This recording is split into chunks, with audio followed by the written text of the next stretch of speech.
Hello and welcome, Enclave family, to Mission 2 of my new series, Elegy of the Stars, in which we are following the life of a Knight Stellar, Sir Gemma, and her adventures in the world of Polaris.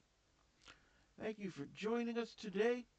Uh, For those that may or may not remember me, I am Richard Tertulio, attendant in the Enclave forums and all around conduit about town.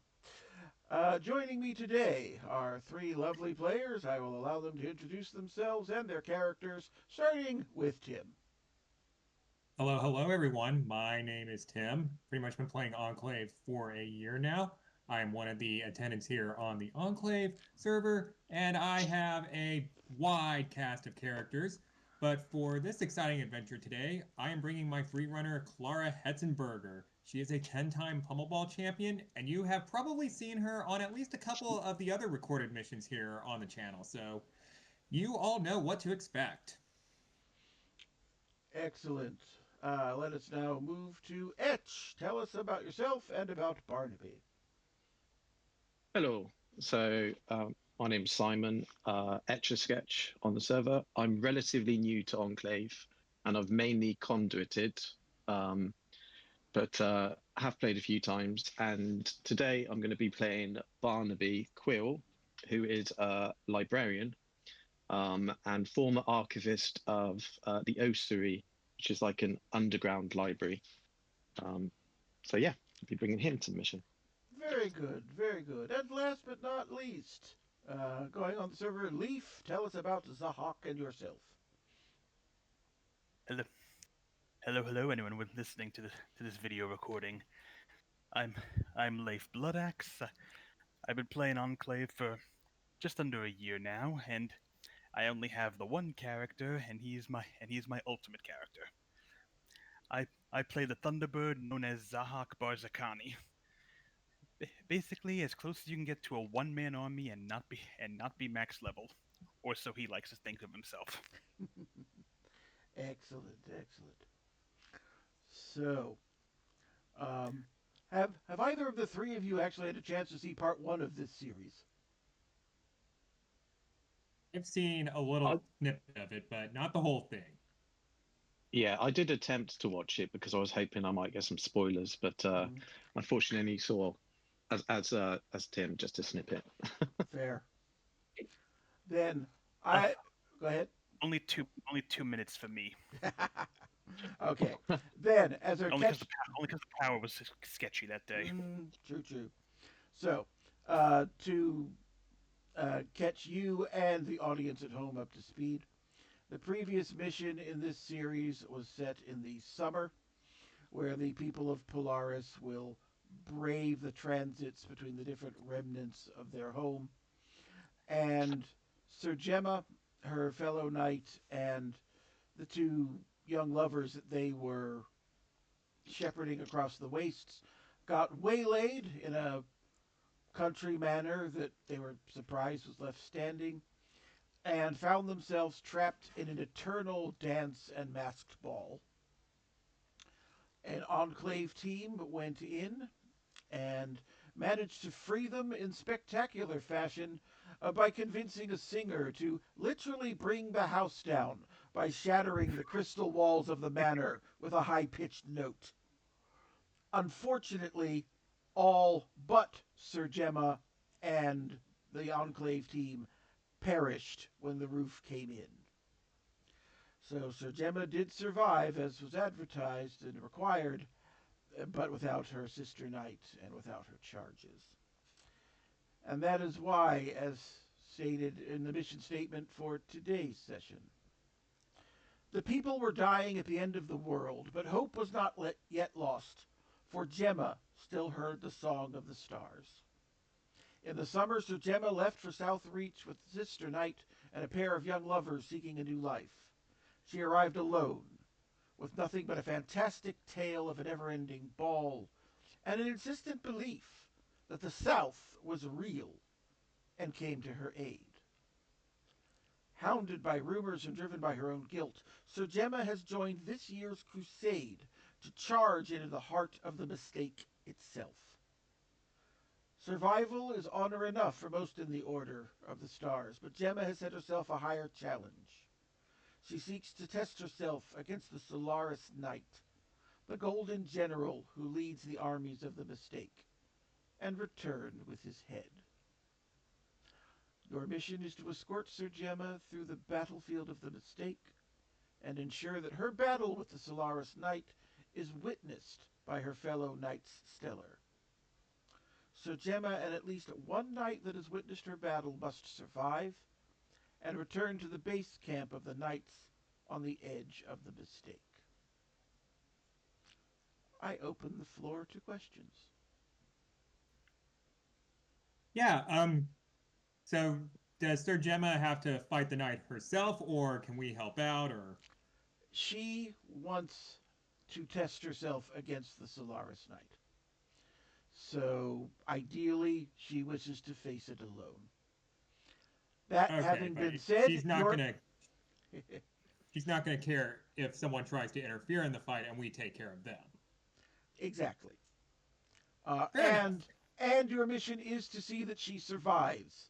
So if the fight goes badly, the Enclave wishes you to intervene, regardless of what Sir Gemma may want. Mm-hmm. So she's taken on the head general of their entire army in single combat. That is what she wants to do. Valiant of her. A bit foolish and more than a little reckless, but valiant. Can I ask, of the other Enclave mission, have the other agents reported back to Enclave, and has what happened in that mission been reported to us? Yes. Or are we going in blind? No. Everything that happened in the first mission was available for you to read. An important note, a promise that was made to Sir Gemma's grandfather by an earlier Enclave mission was that the Enclave would come in return of service in their family's greatest need, basically. But amongst the people of Polaris, anything not of Polaris is mythical from the south, doesn't exist. To believe in it, you'd have to be absolutely raving mad. So Sir Gemma coming back with the tale of this being fulfilled is part of this being problematic amongst your people. And in follow-up to my question, in terms of Polaris and the Enclave's knowledge of it, I mean, it sounds like we've had historical contact. Are there other records that we might not know about, where people may have observed the people of Polaris, their cultures, their oral history? It's relatively minimal, at least partly because the people of Polaris did not record all that much of themselves. The interaction with Sir Gemma's grandfather was actually in one of these mythical Southlands. And he himself returned with these tales to Polaris, only half believed, even by their own family. So, with individual members of Polaris, the Enclave has had some dealings, but not so much with the world proper, as it were. Okay, thank you. They're definitely going to be surprised when random people show up. When random people show up with mythical powers. Oh yes, and since, as I said, what's come before is known to you, the people from Polaris, so far as the closest equivalent we've got, Elven would be the way to think of them. They are very graceful, thin, long of limb, pale almost to the point of being translucent, their hair almost exclusively in shades of silver. They very much look like aspects of a night sky given form. So, just showing up with our ordinary pink skin is going to mark you as an outsider. Can I ask something in terms of the battlefield we're going into? Yes. Um, who is it that's leading the crusade? Is it other Solarians? So the It same is people. Polaris, but yes. Polarians, sorry, Yeah. Polarians. Yeah. Yes, the Order of the Stars, the Knights Stellar, are the only ones involved in the crusade. In fact, many of the other citizens of Polaris don't seem to understand the threat posed by the mistake and the demon hordes that come from it. And this is because during the time of the year when the demons are most active, they are actually in a trance, uh, to completely be, totally enamored of and focused on the dawn rays of the sun. So every time the knights tell them when they wake up of the horrors that happened while they were insensible, they're like, "Oh, come now, it can't be that bad." Um, And so, in, mhm, in terms of who Sir Gemma is challenging, mhm. is it one of the demons of the mistake, or is she actually challenging someone from the Polaris No, Order of Knights? there is a leader of the demons of the mistake, and that is the Solaris Knight. Basically, where the people of Polaris are in silver, the Solaris Knight is in gold. Where their weapons twinkle with starlight, his blazes with the light of the alien sun.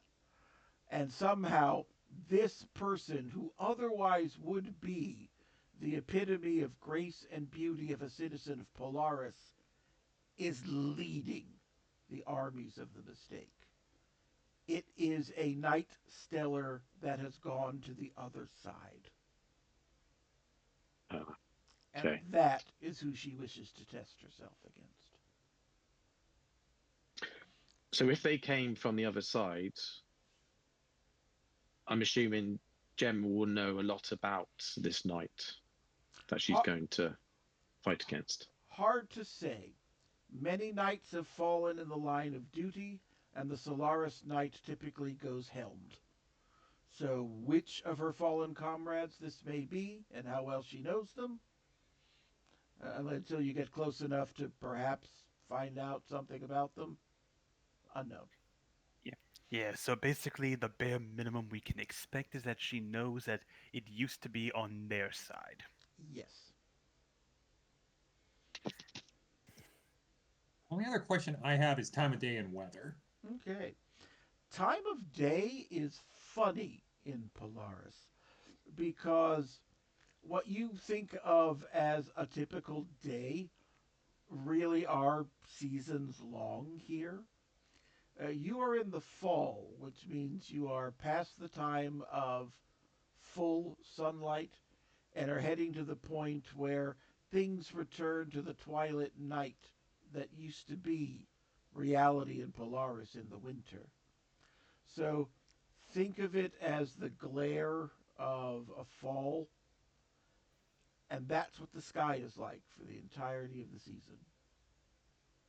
Mhm.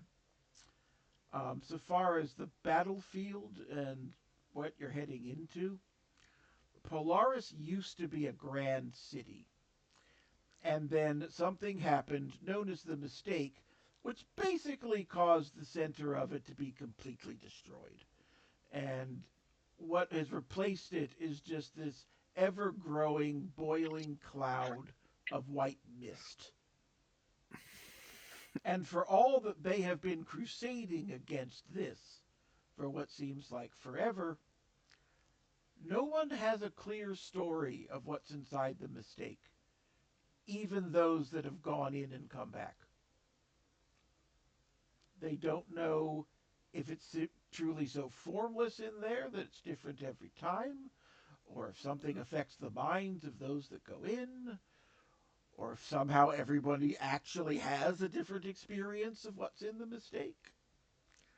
All you know is that when young knights go and talk to the elders about what they should expect, they get more confusion than answers. Hmm. Except for the general, there will be demons, the same ones we've been fighting all this time, because they have retreated back into it. Well, considering demons come out of this thing, I can, I can. You can't change my mind that this is definitely some kind of eldritch thing that just feels like trolling them every single time. Like, okay, you get this version, you get this version. Oh, you came as well. You get a third one. I just pulled out of nowhere. Just 50 different versions. No one knows which one is true, and none of you will ever figure it out because you are dumb. It's certainly possible. Of course, if two people ever got stuck into the same one, that would be an issue for it. Okay. Any further questions? Nope. How far into the crusade are they? Like, has it been ongoing for a long time? Or, This is at the relative start of Crusade season. They have basically established uh, camps at the edge of the mistake, and this is going to be the first real sally forth into the center. Okay. There are 4 different what are called remnants, the last outposts of what used to be the Grand City. So each one of them musters a force of knights, and they kind of come at it from 4 directions. You're going to be joining the one coming from the remnant known as Southreach. So we may need to be careful of friendly fire, because if they're all coming from different directions, converging on the same location, they're probably not going to be looking too hard at what they're aiming at. Indeed, though traditionally their military is more up close fighting than ranged, but still a concern.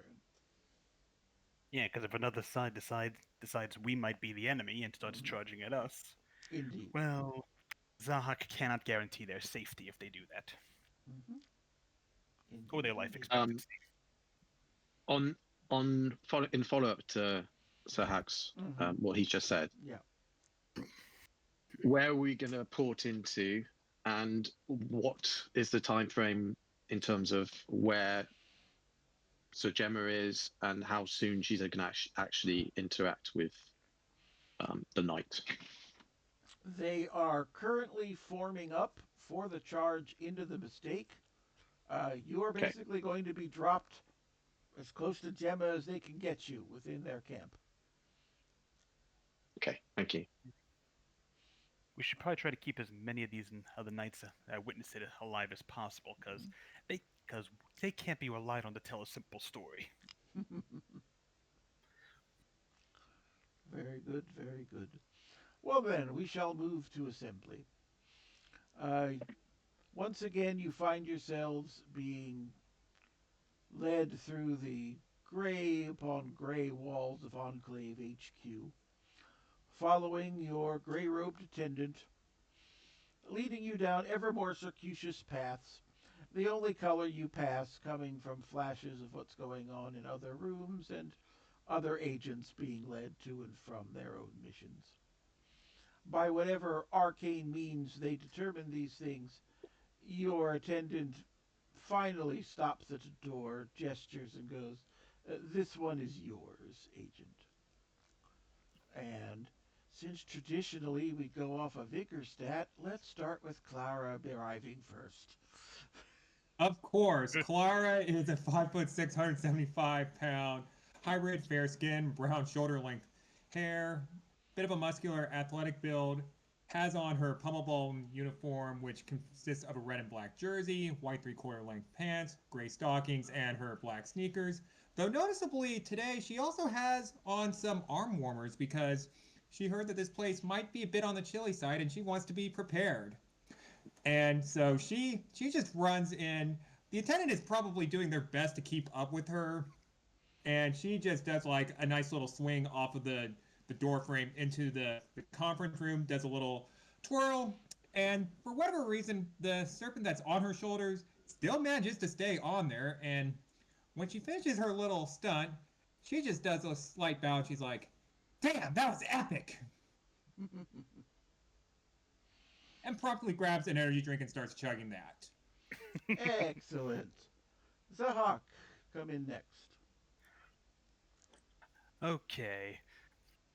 So after all that, Zahak is not doing anything that Clara just did.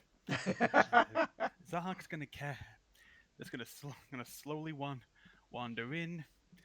He stands a good 6'6", 6'7", depending on who's holding the tape measure.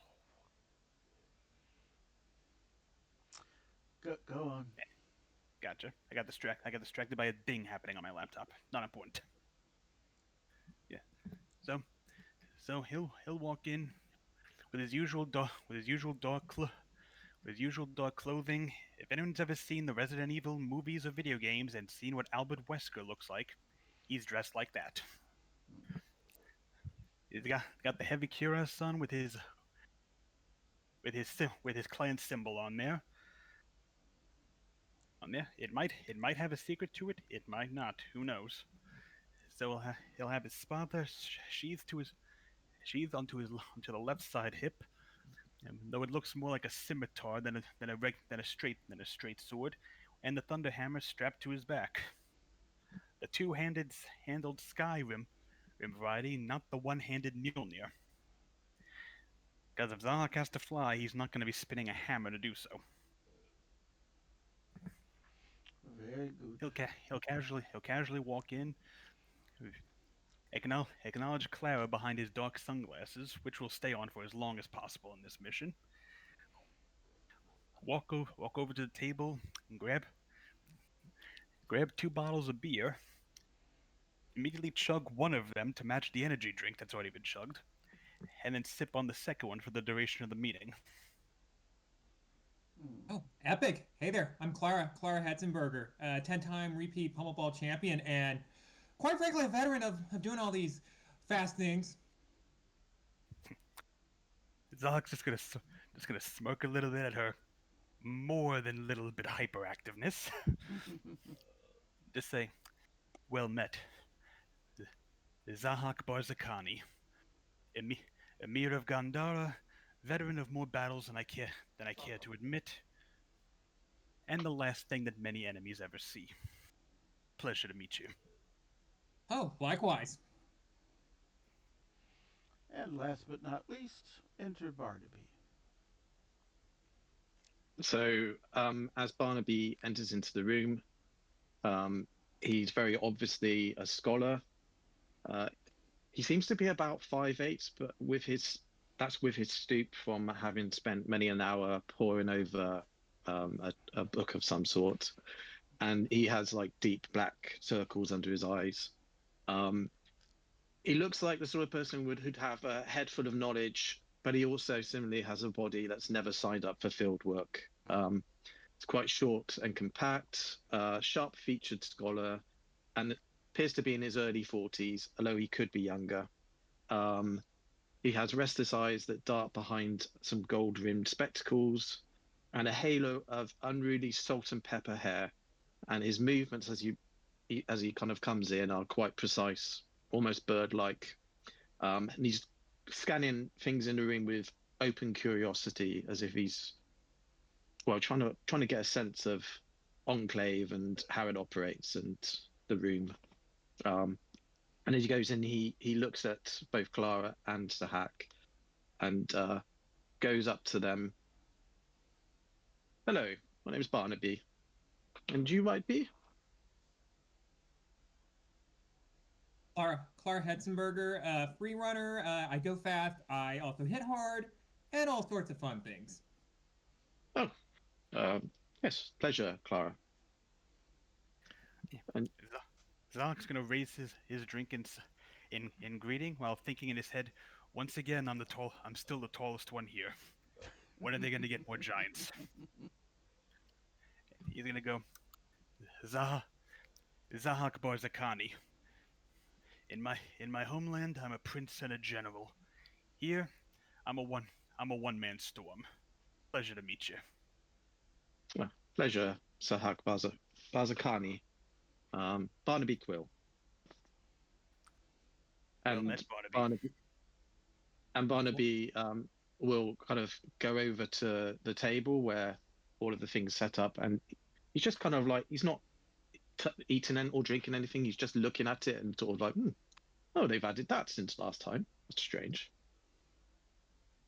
Oh, before I forget, I have this little thing here, and she reaches into her pants pocket and pulls out a little box, and this is her earpiece.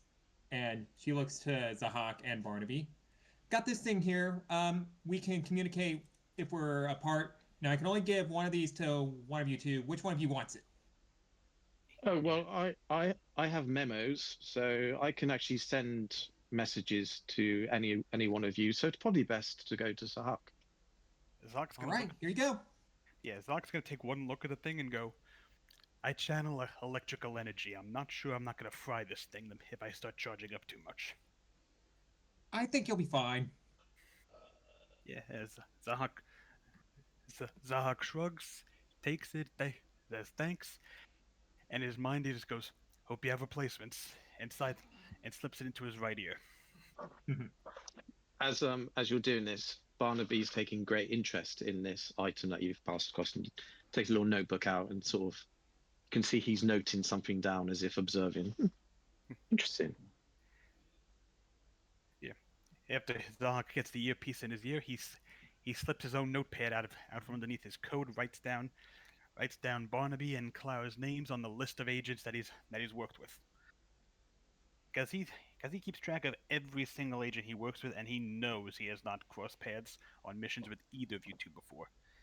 Maybe passing the halls at Enclave, but never on a mission together. Excellent.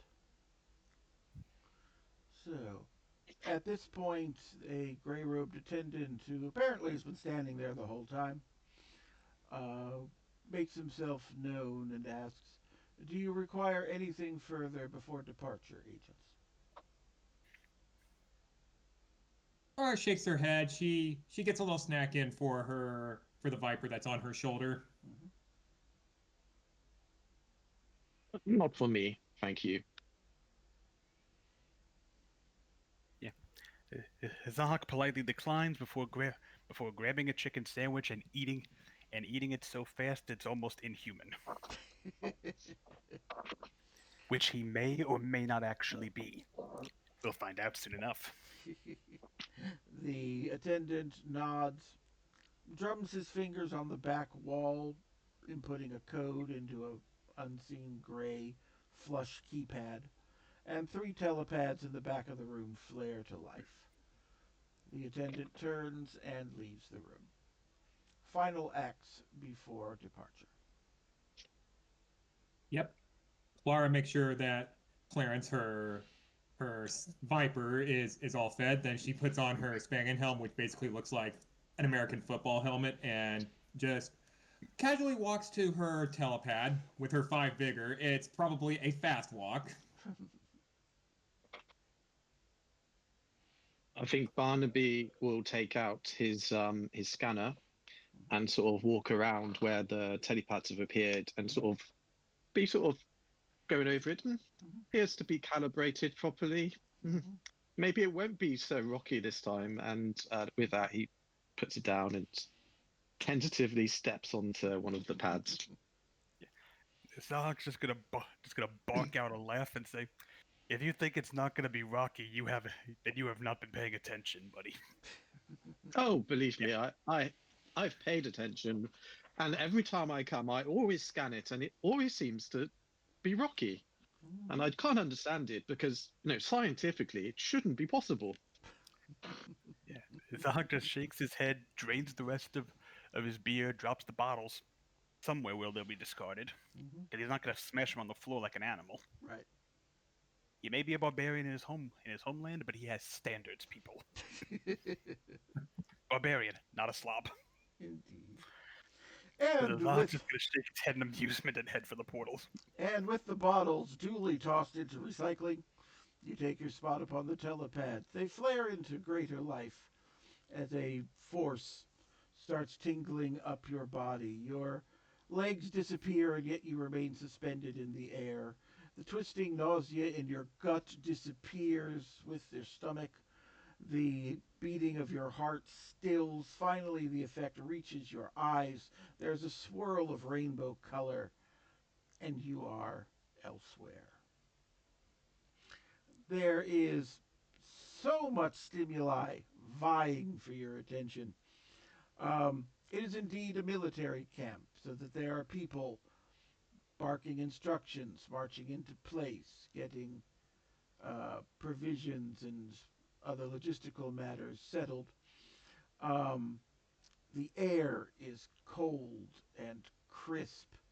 For all that they're saying it's fall, it feels much colder than that here, where it's as far north to get as north can be. All around you are the Knights Stellar, as I described before, lithe, very pale of skin, each one bearing a sword shining with moonlight, as though each is made of a personal constellation. Before you appears to be a wall of white, wavering, sizzling vapor. And all of you, it is not a wrongness in and of itself, because it really does just appear to be steam. But all of you get that sense that it just shouldn't be here. You have appeared directly in front of a young lady, Night Stellar. Green eyes, the sword in her hand is not only glowing with starlight, but quietly singing. Kind of a wordless tune that just, as it passes through the air, so does its song. And her eyes widen, not in fear, but in recognition, as the three of you appear. My friends from the south? Is that you?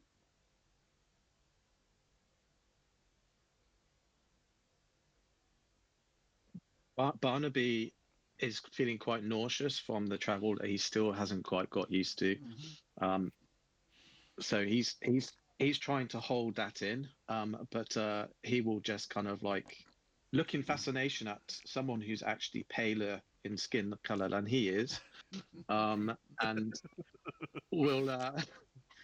will will nod, and then look to the other two to actually make say something while he's trying not to be sick.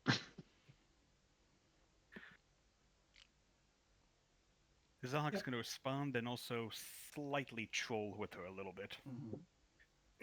He's like, well, technically, where I come from is the is known as the is called the East, but yeah, close, yeah, close enough. Yeah, we've come here to help you do your thing. How far do we have to go, would you say? Through the wall of mist after that, who knows? Um, Whilst the oh no, go ahead. whilst the other two are engaging with Mm-hmm. who I assume is Sir Gemma, Mm-hmm. um, I'm going to again get my contraption out and wave it over the strange mist that's making me feel uncomfortable, just to see what I get from that, if anything.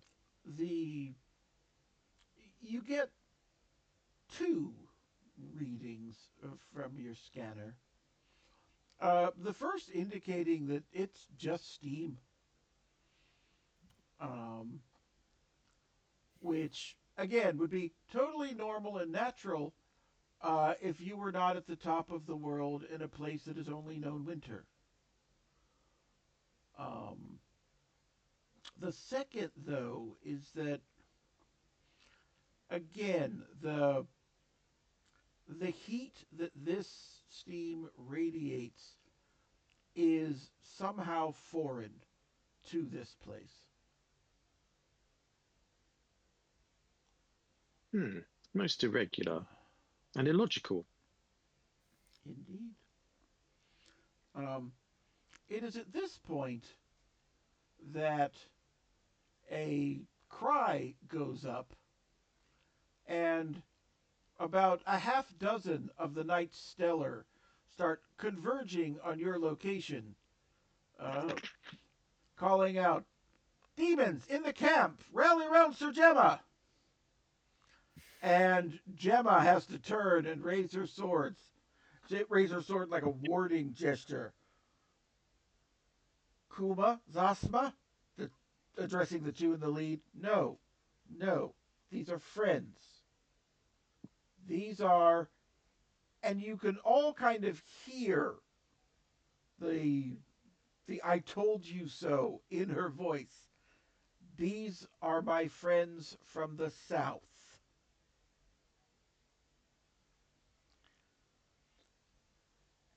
Any of you have spirit?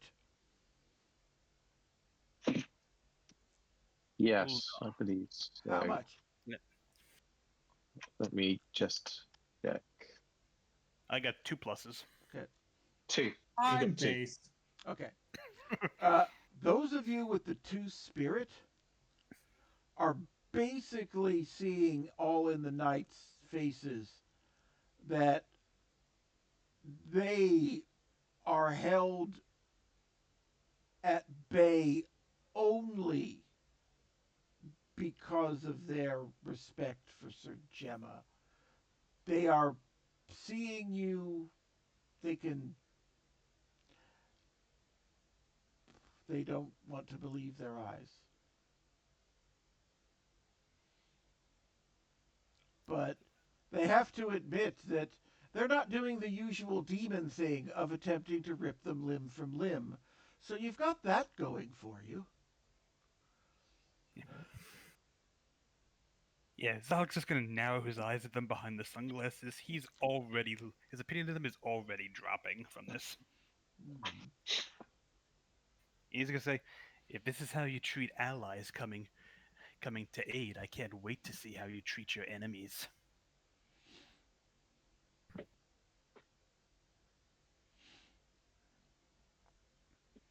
Uh, a knight from the back of the group that came up kind of pushes to the forefront.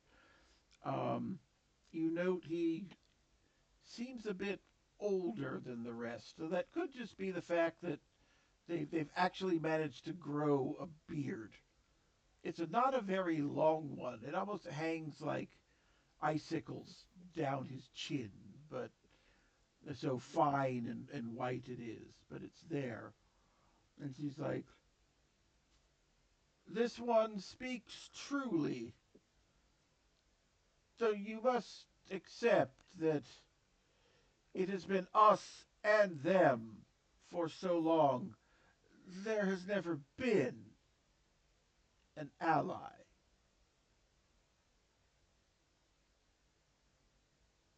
Yeah, Zahak just goes, I suppose I can concede that. There was one time my clan stood alone against all our enemies. Now we call the strongest in the world our overlord. So Yeah, there's no really such thing as allies in the league. I mean, it's basically just you against every other team.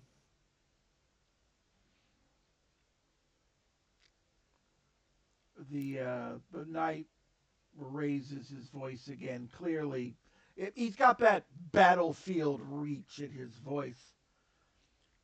"We shall see and judge by actions and not appearance." Zahak's just gonna smirk, channel some arcane energy to make his voice echo slightly, and just go, works for me, Savash. It actions scream, words whisper. The knight actually smiles at that. And Yeah. you can kind of see in the crowd a lot of people like, "Oh, I'm stealing that one. Good line." Is that... Yeah, you don't. Yeah, you don't win championships just by talking. You actually gotta put in the effort. Yeah, Zahak's just gonna say, that ain't just a line. That's a code to live by. You don't live long in my home. You don't live long in the lands of my home without strength, without allies, and without any ability to know what's coming around that corner. The fools don't last long. I'm still standing. The knight with the beard offers Zahak an arm clasp. I am Kuma. Yeah, Zahak returns the arm clasp and says, "Well, well met, Kuma. I am Zahak Barzakani, known in my homeland as the Storm Dragon." When you clasp Kuma's arm, you can feel the chill radiating from it, as though you've just clasped hands with like a metal railing that's been out in the cold. On his part, you can tell he is trying not to flinch from the warmth of yours. And the clasp ends maybe a little shorter than would have been the standard in this place. Sounds about right. I'm a new ally. He doesn't trust me that much yet.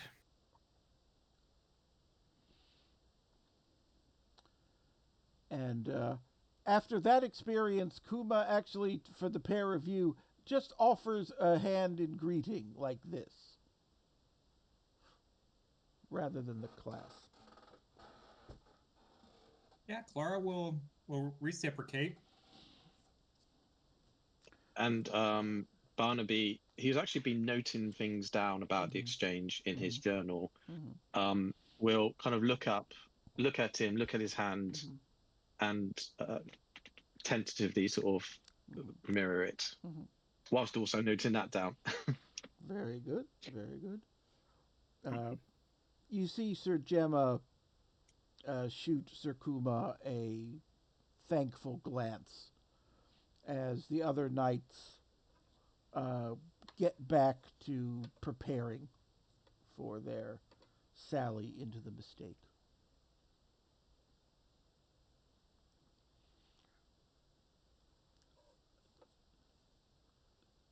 Gemma and Kuma turn back to you. And Kuma's like, "So then, allies, will you be joining us in the charge?"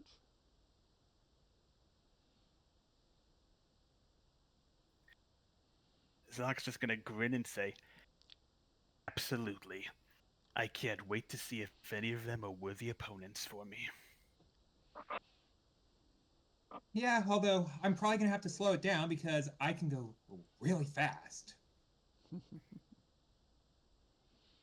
I will be joining you, but more in an observatory way and to offer some insights into things that I perceive. But I'm not, as you can see, I'm not really a fighter. I'm more someone who guides.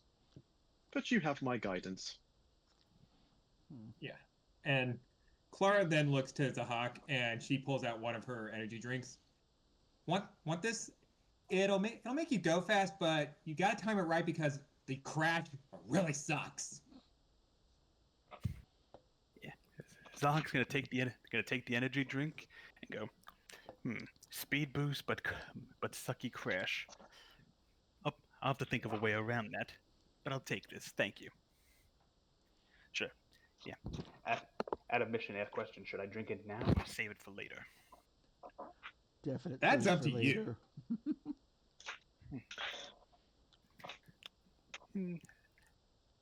Zahak will hold on to it until he's in the middle of the charge. Sounds good. I think Barnaby's going to go up to Zahak and say, "This one seems like he might be worth keeping around as a observer. And he's certainly the most friendliest of the bunch." That is true. And unlike most of them, he seems to be one of the more competent ones around us. He def he'll yeah he definitely gets for a priority in staying alive. Yeah, because Zaha comes from a warrior culture. He'll automatically figure out which ones are have the skills and which ones barely know which end of a sword is the pointy end. He'll write them off as expendable cannon fodder, and the ones actually worth the damn he'll focus on protecting.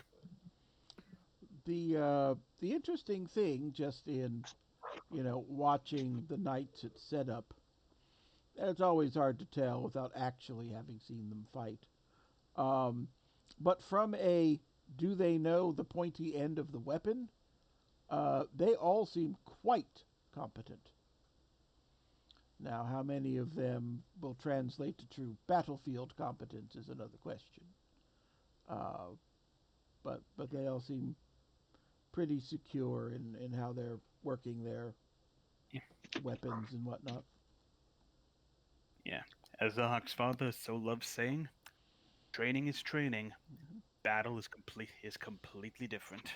Indeed. But no. So they seem to, as far as tactics go, just have a very simple battle plan. They appear to be forming up basically a big phalanx and are planning to charge right in.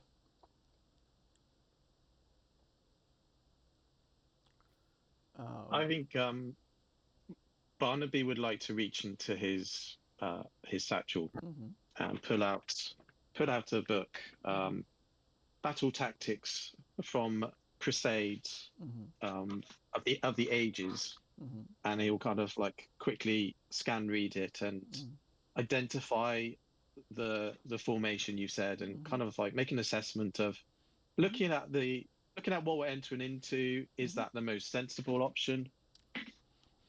Yeah, I mean, as far as a getting a massive people from point A to point B, it's one of the more classic tactics that's out there. Classic arrowhead shape, the ones on the outside protect the ones on the inside. It allows for some level of people to rotate in and out as they get injured.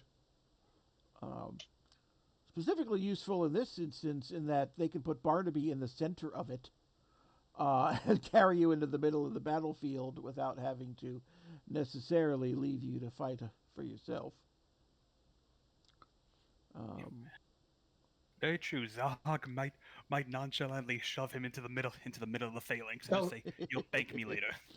no, but Barnaby's already there, having read his book about battle tactics. He Yeah, realizes where he should yeah, be. it's like, oh, Yeah. that's my spot. Got it. Yeah. yeah. So Um, Yep. yeah, Zahak's just gonna be looking around the phalanx and going, "Figures the one mission I have where you have to charge into battle. What I'd what I'd give to have a horse." mm, yeah. In fact, no beasts of burden at all in this camp. Yeah. Yeah. So, Clara just looks to Zahak and he's like, "Oh, this is exactly like my kickoff, but more weapons." mhm, She giggles. In in my observation of the camp, mhm, um, obviously having read about crusades and knowing that mhm, battles tend to like be dependent on logistics, mhm. is there any sign of anything on in the camp to like for an extended campaign, or does it just seem like it's all quick and dirty and they're just going straight for it? It really does look more. Well, I'll put it to you this way: there's not much in the way of, say, reserve troops being left behind. There's certainly some that look to be, seeing to making sure there's food and medical supply and that kind of thing ready for when they come back. But it doesn't look like they're set up here. It's not a day trip, but it doesn't look like they have extensive provisions either.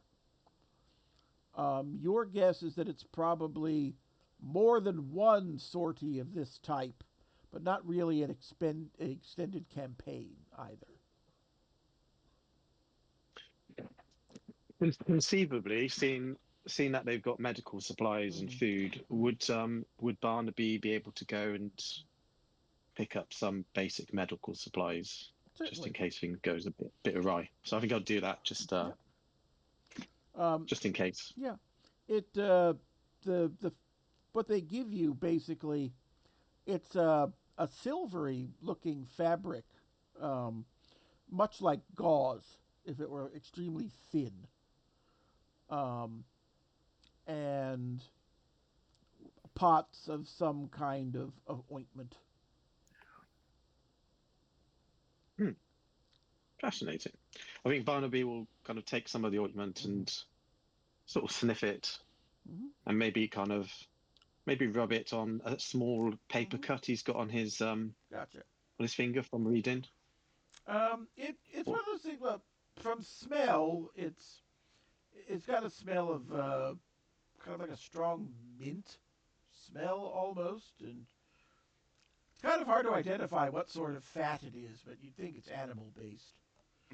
Um, Rubbing it on the cut, like it stings a little bit because it's mint, but it doesn't seem to be like magical healing properties or anything. Your cut's still a cut, but it soothes by having just a little bit of covering put over it, that sort of thing.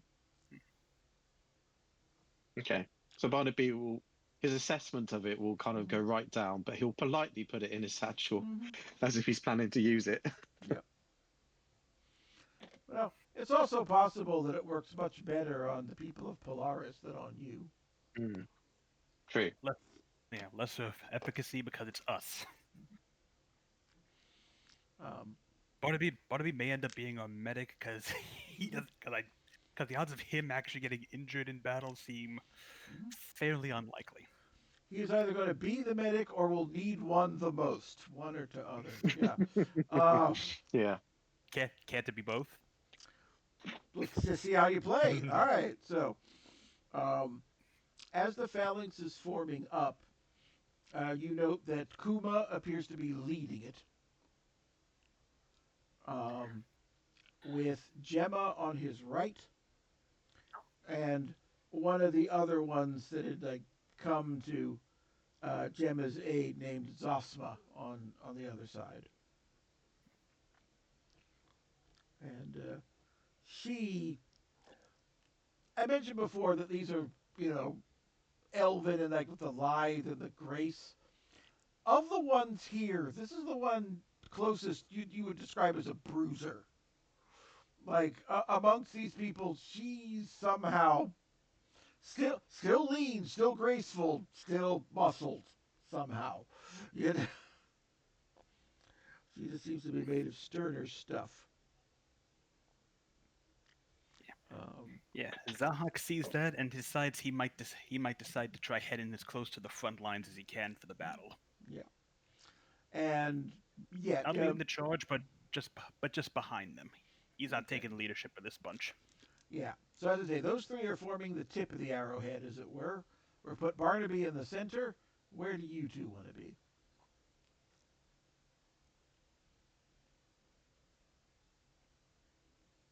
I think Clara would want to be just up front enough so that way she doesn't have to maneuver around too many of those forming in the flanks, but she doesn't want to be too far back. Mm-hmm.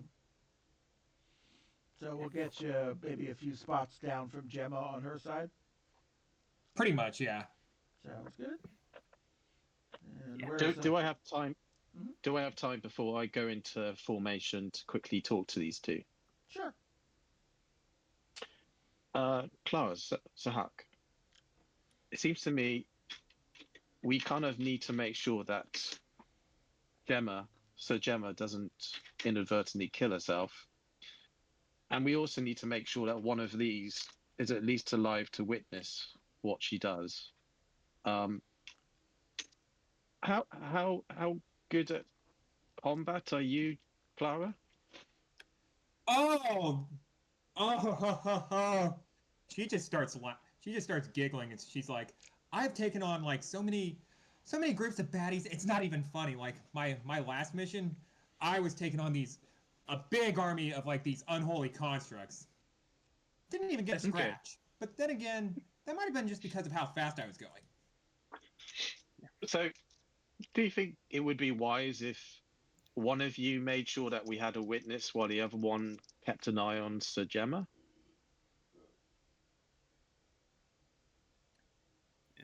I mean, what do you think, Zahak?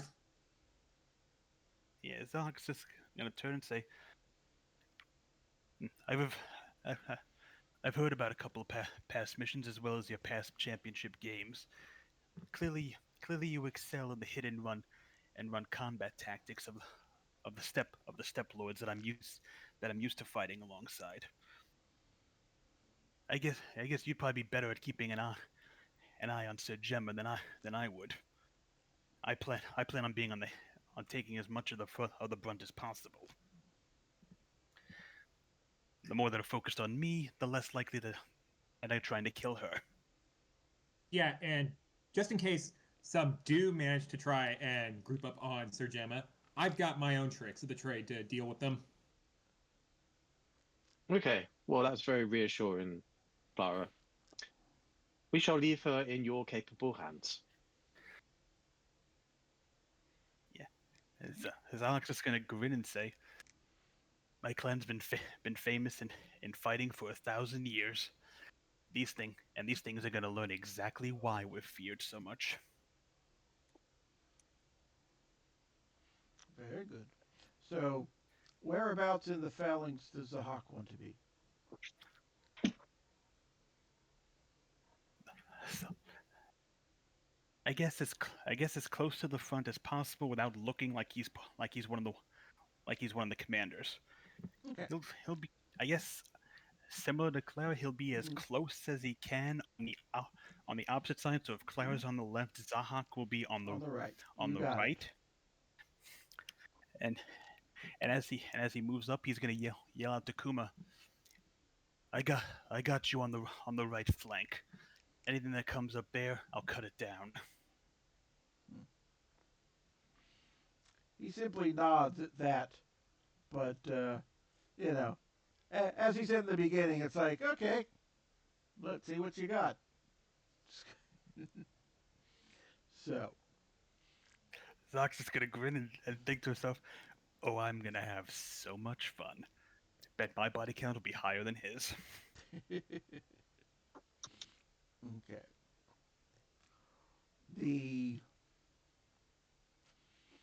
the three knights at the front cross their swords over each other's, and there's a resulting uh, note that rings out from all three of them at once. That is clearly the call for the charge. You hear answering rings from somewhere far beyond the mistake. No doubt from the night camps at the other three corners that are rushing in all at once. So they let forth a cry. They all start charging. They move pretty fast. Not Clara fast, but pretty fast. Um, and it's almost like you almost want to like take a look at the ground because you would almost be convinced that they're skating rather than walking is how fast they're moving. Um, they all they do not break stride a bit when they finally hit the wall of steam. To the three of you, it feels almost refreshing. It's a moment out of the cold. It warms your bones. Um, you might have been expecting, the scald and what, but no, it's actually nice. The knights are reacting like they're running through a scald, but they don't let it stop them. And immediately you are through the wall as though it were simply a thin barrier. And immediately what you note, you can see in the distance, hard to judge exactly how far, but there is another wall of mist after this one, as though there are concentric rings leading in. And almost as an answer to the ringing note that caused you all to run in, it's answered by what sounds like a sizzling pop, as though something has been thrown into a fire and exploded. And out of the mists on the opposite side, in a sloppy parody of your own phalanx, just comes this gambling horde. It is all misshapen red flesh. There are bones jutting out from places that shouldn't even have bones.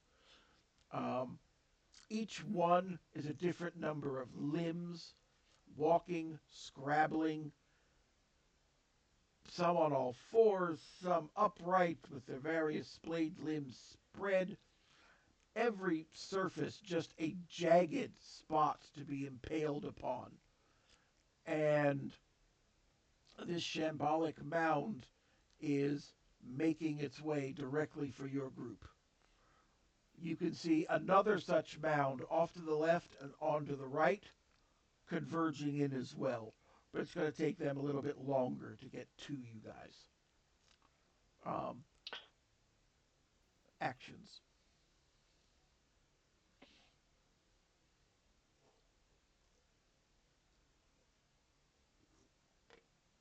How close are the mounds from us? They are, at the rate they're moving, they're going to be on you very shortly. All right.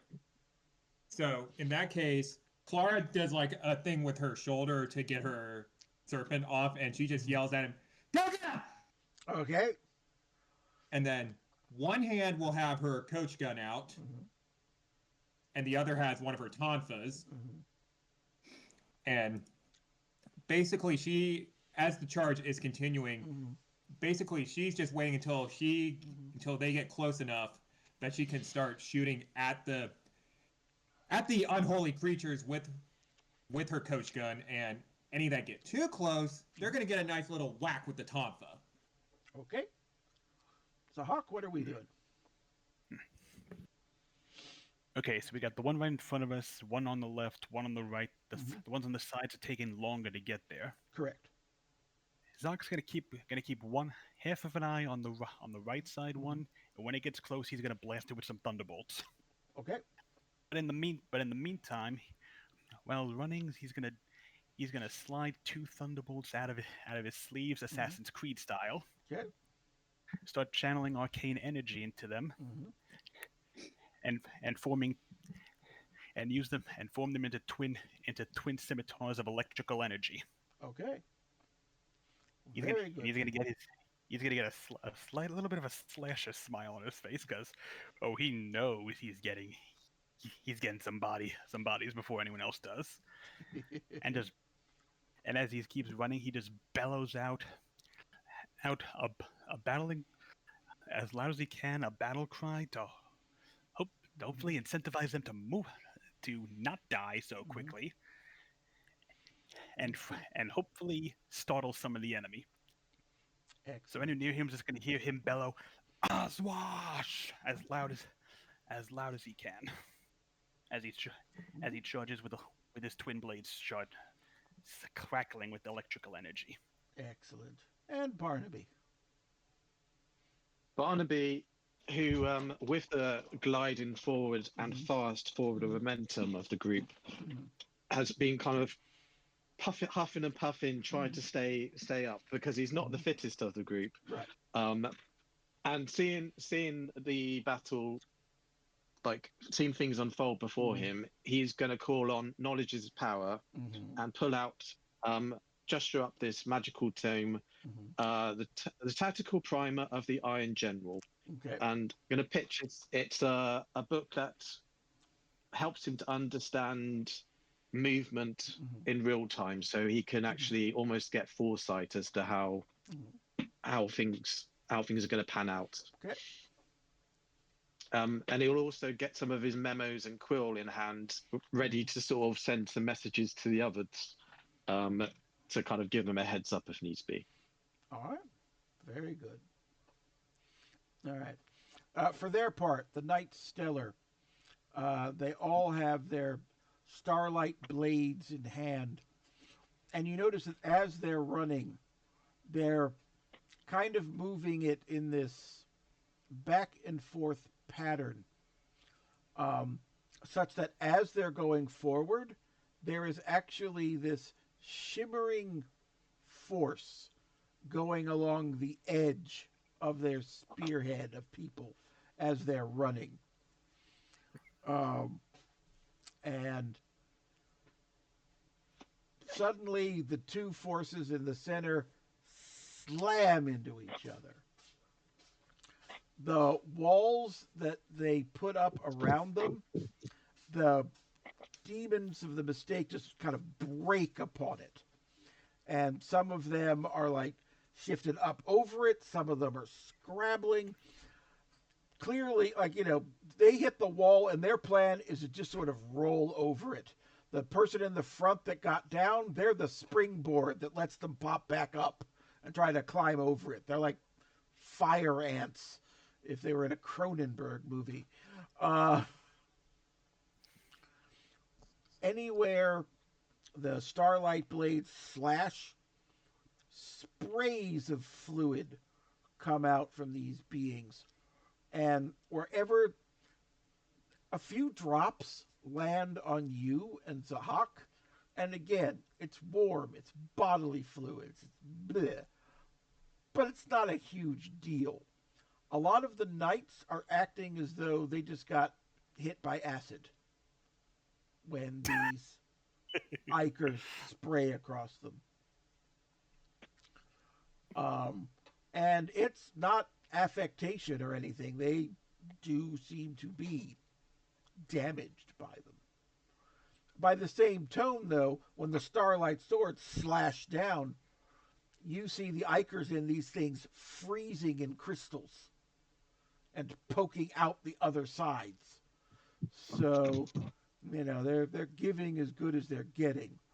One makes the mistake of getting close to Clara just as the coach gun fires off. So you have completely obliterated like the top portion of one of them, stinging some of the rest with shrapnel. And to be honest, you seem to have shocked and awed the allies around you more than those guys, because only the knights around you have the good sense to be shocked by what just happened. On Zahak's side of things, your lightning scimitars meet, and these things were already kind of, heated and misshapen. Your lightning sizzles into them, and it's though they're cooking on a grill, popping like little blebs of sausage, as your blades pass in and out of them. It's a meat grinder in the center here. Barnaby, you estimate that if this center group isn't brought down pretty darn quick, you're going to be outflanked by the ones on the left and right pretty quickly. Okay. Actions all.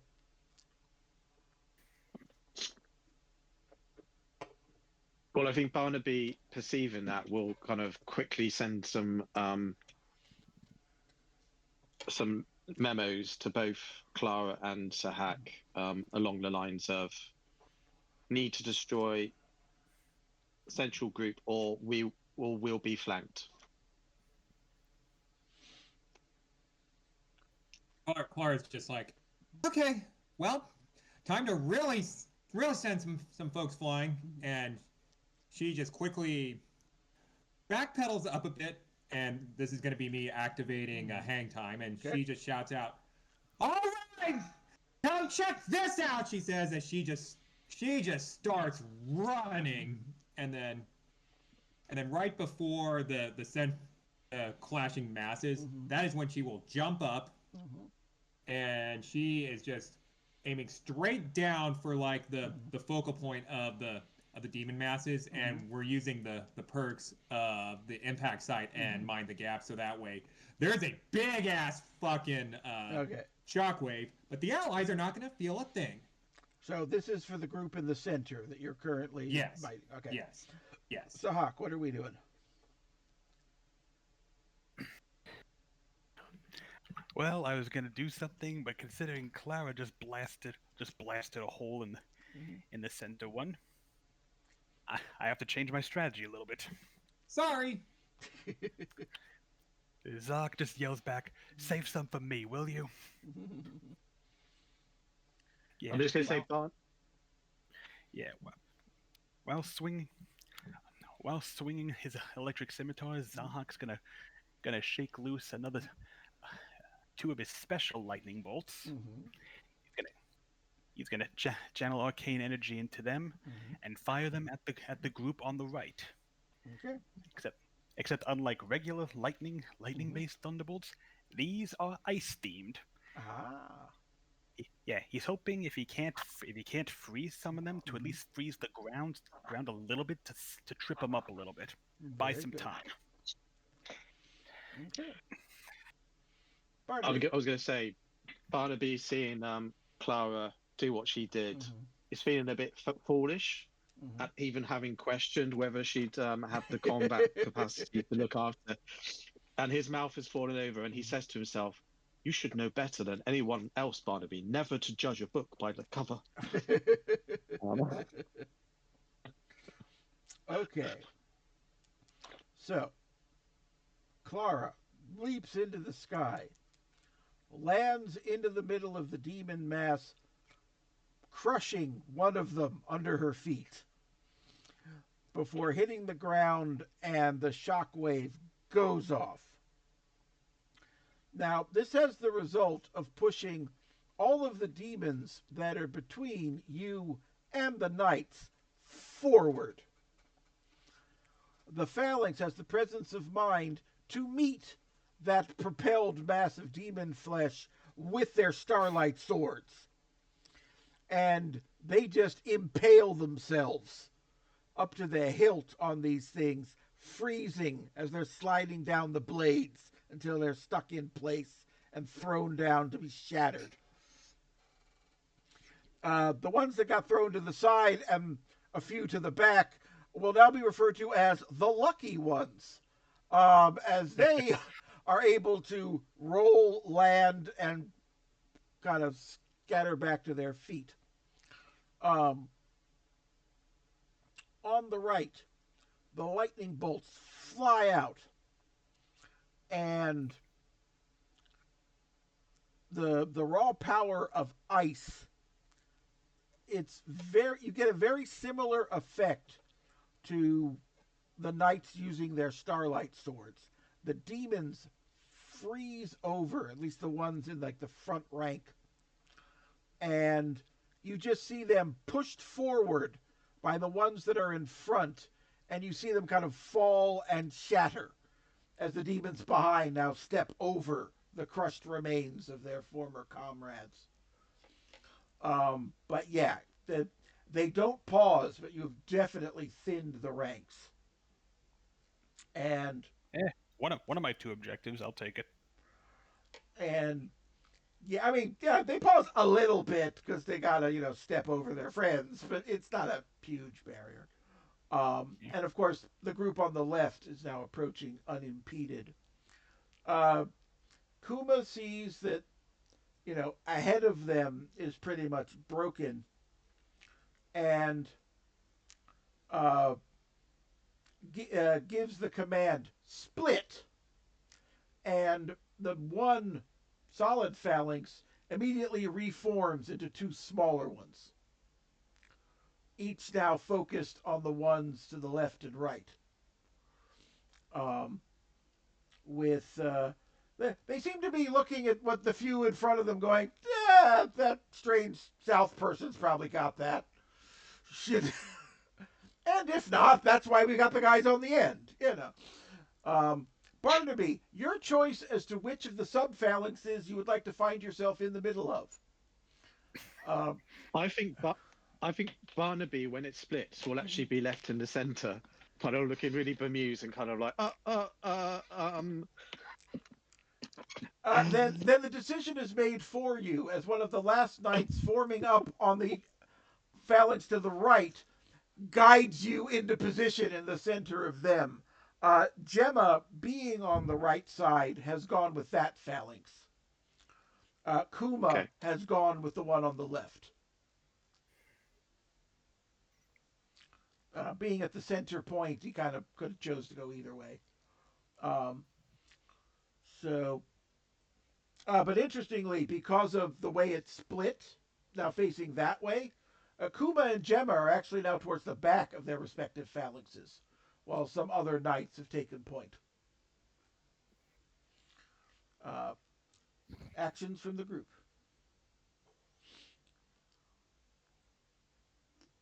Well, first order of business, any demons that Clara can see that are close by, they're just gonna get a nice boink or a bonk with the tonfa.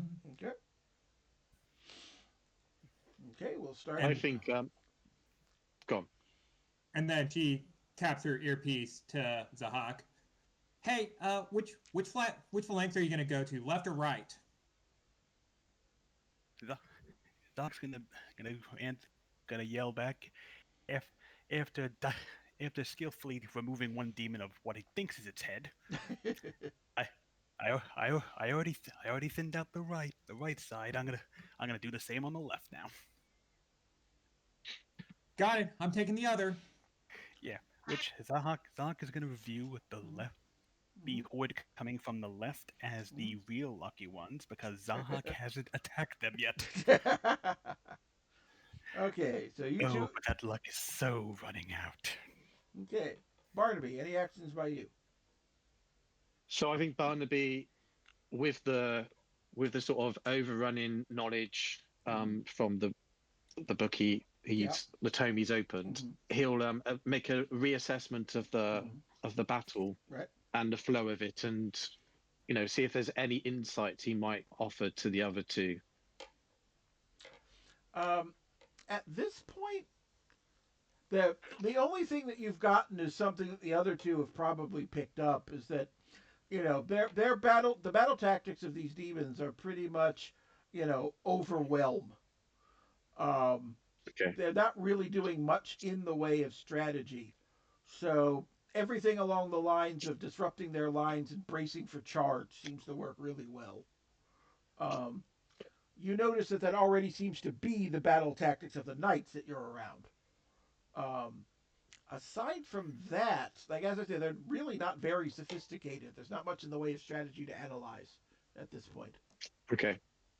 Another thing I might do is take some of the ointment that I picked up. Yep. And on one of the knights that I see that might have been splashed by the acid. Yep. Offer it to them to see if it actually has any impact on helping against it. Yes, when you smear the ointment over their skin, it's interesting actually. The ointment, it's almost like it freezes over as it touches their skin, like it's forming a layer of ice over the wound. Thus protecting and sealing it in. So yes, it's very soothing to these birds for them. Okay, so Barnaby, being quite calculating, having seen the effect, is going to keep the rest for Sir Gemma and potentially an observer. Sounds good. All right. So, Clara definitely excuse me. The next monstrosity that's coming her way gets tonfed into the sky. And it's one of these things where, ordinarily this should be a problem as you're being somewhat surrounded, 4-on-1. But essentially what that means is you get a few light scratches from these beings before they go rocketing off into wherever your tonfa lands them. Uh, Zahak, you're doing the exact same move on the ones on the left? The ice trick? Um, no. Zahak decided, you know what? I only broke the first line or two of this of the right side. I'm gonna pull something. I'm gonna pull out have some fun with the left side. There's gonna be a Okay. lot few of them. All right. So, What you doing? so as Zahak starts heading over to the left, Mhm. He's gonna try and visualize what angle he has to pull this off on Mhm. to not hit Kuma or Mhm. any of his allies. Right. Oh wait, Kuma's at the rear now, so Yeah. But still, there are knights up front. So, yeah. but So yeah. he's gonna try and minimize the damage as much as he Mhm. can as he launches himself into the air, Mhm. as he stomps the ground with both feet to launch himself skyward with a Mhm. thunderclap. Okay. So you Yeah, are. So you're up in the air. he's gonna try and aim for about as close to the middle as he Mhm. possibly can, Mhm.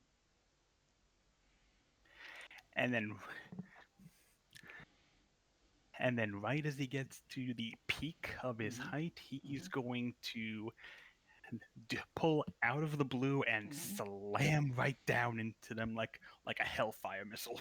Excellent. Now remind me, you've got some perks on out of the blue, yes? Or no? I have one perk for out of the blue, Mhm. it does but that doesn't really work here. Okay. That mainly just allows me to just use out of the blue from the ground to hit an airborne target, Ah, gotcha, gotcha. or Okay. if I see a metal surface, I can Mhm. aim for that to get closer to the sky. So it Okay. doesn't really affect here. Understood. I All do right. have some thunderclap perks, but Mhm. not applicable to this combo right here. Very good, very good. All right. All right. So Barnaby was applying some first aid. Um, Clara mops up what's left of the group in the center. Zahak leaps up into the air with a mighty boom, once again shocking the hell out of the knights more than the demons. Um, because the demons are not smart enough to be either scared or surprised by loud noises. Uh, and then plummets down into their midst. And very similar to what happened when Clara did a similar trick, your shockwave flies out. Demons go flying every which way, and any of the demons that are thrown in the knight's direction get skewered on their starlight swords. The rest are, again, tumbling, rolling to whatever appendages they're walking on right now. And a few of them prop themselves up on like one of those bones that are sticking out that aren't supposed to be there that help steady Yeah, them. yeah, Um, so, but yeah, they are scattered and yeah. disrupted. Yeah, Zahak's eyes are gonna glow behind Mm-hmm. the sunglasses Mm-hmm. as he looks at the ones trying to prop themselves up or get back to Mm-hmm. whatever he thinks their feet are, Yeah. and just says, "You should have stayed down." Okay. So, um, on the right side, um, with the forces only partially disrupted, they fall upon the phalanx with the knights. And the fighting is fairly furious because the phalanx is smaller. Um, when they're conforming around the center, they're actually able to loop around a little bit. They haven't quite breached the edges of the phalanx, but they're getting close. Um, and you can see the knights starting to take some injuries as the demons are being hewn down. Uh, it's hard to tell how Jem is doing in the middle of this giant scrum, but she's in the middle of it there someplace. Actions. Yeah, Clara whistles for her serpent and basically directs him to go after one side of the demons that are trying to outflank the Mm-hmm. the right the right side of their group. Yep. and she the will serpent will start wiggle going to over work there on and the other. hope to get there in time. Snake don't move too fast, you know. Right, but she's doing what she can. Yep, yep. And as you say, you're bowling in on the other side. Okay. Yep. Barnaby, what are we doing? So Barnaby, contrary to his stature and physical prowess, Mm-hmm. is going to fight his way through the scrum towards where Sir Gemma Okay. is, with ointment and medical supplies in hand, Okay. and just make sure that if she is affected, that she receives medical treatment. Excellent. Almost going to, also going so far as actually putting his body in front of any acid because, well, in some ways he is expendable and he can get patched up. Yeah. And the stuff Yeah, doesn't seem to I'll just affect you add guys as much. for Clara. She's doing like the same thing that when she started the charge, like Coach gun in one hand, Toph in the other. Okay, very good. Coach gun, of course, hasn't had a chance to reload, but you can whack people upside the head with it. Yeah, yeah. She'd probably reload as well before she got back in. We could still use them as clubs. I was gonna say. I mean, I guess you could reload them with bits of other demon. That's kind of what's lying about. Right. She does also have her bandolier. Oh, well then you're good. You're good. Yeah, yeah. But if she runs out of ammo, there's. Oh yeah. I'm just saying she has the bandolier, so she's. All right. Cool. Yeah, you're fun. And Zahak, what are we doing? Well, I guess Zahak's gonna try. Well, if Barnaby's playing first aid and Clara and Clara's Serpent are heading over to the right side, Zahak's gonna try and clear out some more of the left before joining them. Okay. So just swinging about with your scimitars. Yeah, more or less swinging about, aiming for anything that looks like meat that he could tell might be kneecaps, legs, heads, other body parts.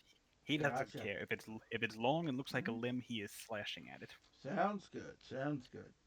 All right. So the scattered remnants of what was on the left side converge on you, and for a moment it's a little touch and go because while your swords are definitely doing damage wherever they land, there's a lot of them around you. You actually get like a fairly long scrape down one arm. There's a jab into your one leg. And then the knights are on them, and they are just split open from the back as the Starlight swords swing down. And there's no longer any resistance on the left side. On the right, the knights are battling furiously. Clara, I assume you're starting in with Coach Gun and then Tonfa? Yep. Okay. Coach gun start and then Tonfa. Okay. So the Coach Gun fires off. That just frees up a whole lot on the left side as those that were threatening to overwhelm just get blasted backwards. Again, it happens with a spray of stuff. Some of it's able to be blocked by those starlight shielding they put up, but again, others drop hissing and spitting here and there. Starlight swords go down, tonfas fly. On the other side, Barnaby is able to force their way up towards where Gemma is fighting. You are relieved to see, though, that she's actually in pretty good shape.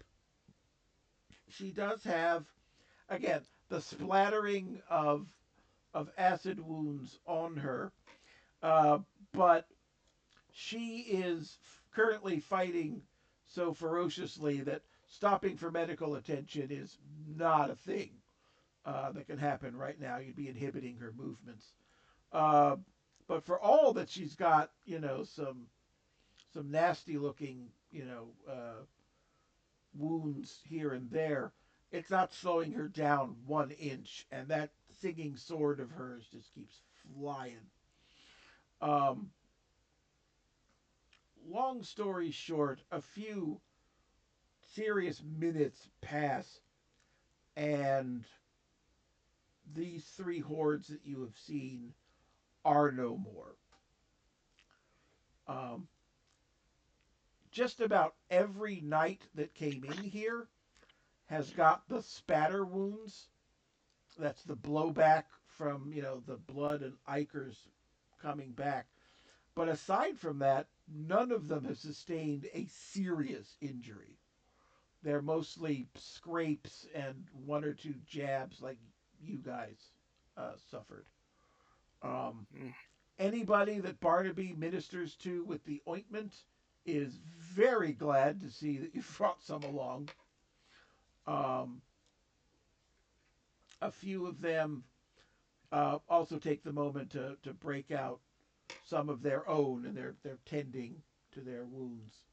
But by and large, this first sally hasn't really done too much damage to them, and they, you know, coalesce back, and you start to hear conversations to falling, going, okay, well that's clearly the remnants of the rabble we've been cleaning up the past season. It's like, yeah, they don't even seem like their heart's in it anymore, does it? How would you even know what their heart is? That kind of banter as they're going back. But so the three of you have a chance to regroup. If there's anything you want to do or say before things move on. I would like to use catalog Uh-huh. over the remnants of um the demons Okay. to try and sort of ascertain a bit more about maybe if they were just scouts, Mm-hmm. or if there's any indications that there might be a larger force coming, any kind of Mm-hmm. signs of weaknesses from our perspective. Okay. um yeah, So so I'd do that. so the effect of the catalog is kind of weird because it's almost like you're in an archaeology lab and you're trying to reconstruct bones from very incomplete skeletons with only a vague Mm, notion of what it looked like to begin with. So okay. the end result is like you're starting with a pile of meat and bone, and when you're done, you have different piles of meat and bone that don't look appreciably different from when you started. But having said that, information that you have found, um, unlike a traditional army, like, there's no uniforms, rank, insignia, you know. Uh, Basically, you get the feeling that these are the grunt shock troops. These are the things you just feed into the meat grinder and try to overwhelm. Just as you saw here, there was no more strategy beyond get them, you know. Um, you've seen from both what Zahak did and what the knights have been doing, they are vulnerable to cold based weaponry. It seems to be anathema to them. Similarly, they are possessed of a warmth that is just unheard of to the people of Polaris. Uh, like when you go analyzing it, like, I described it was like burning like acid, but when you're going through it, it's like no, there's no acid. There doesn't appear to be anything actually, you know, caustic in these beings themselves. You think it's just the warmth of it, that it's an actual burn rather than something chemical that's affecting And them. I can I ascertain whether it's harmful to us or not? I'm guessing Yeah, from the sounds of it, it's not. not really. I mean, for those of Yeah. you that have been in battle before, when you strike an enemy and you're sprayed with their blood, that's basically all it is to you. It's unpleasant, it's slippery, but no, it doesn't seem to negatively affect you in any way. Okay. So I think, having done my catalogue, I will meet with the other two and convey, yeah, they're just cannon fodder. I don't think we should let our guard down. because they're just the sort of throwaway troops. But cold does affect them quite deeply, and their blood doesn't affect us as it does these Polarians. Zach's gonna agree with both and go. Uh, Obviously these are just the vanguards. The real challenge is still coming. He looks at the with some slight disapproval at the ones that are saying it's like their hearts aren't even in anymore. He just thinks to himself, any of those fools thinking they've won so far. They haven't. This is the first wave. Clara's just taking a moment to get a breather, and she just nods. Unfortunately, I do not have any cold-based weaponry with me, but they apparently don't like getting whacked with a tonfa either, so there's that. Could like in terms of the landscape and the environment around us, is it all just flat and open, or is there anywhere that could give us a tactical advantage? From everything you can see between these two walls of mist, flat and featureless. Okay. Well, figures. I mean, even if it was part of a ruined city, anything that was standing probably fell. Who gods only know how many battles ago. So no high ground, no fortifications. Yeah. Though even saying that, you would expect, you know, strewn stone or something along those lines, but it's just flat. It's hard to describe it in that the the land outside was kind of like the permafrost tundra kind of deal. In here, it's like that thawed. So it's still just kind of packed dead earth, but it's not iced over anymore. Um, Does it seem to us that what we're seeing is reality? as far as you can tell. Hmm. Because you make an interesting point, Zahak, about where are the buildings? Where is the sort of difference in landscape? It's all very uniform in this mist.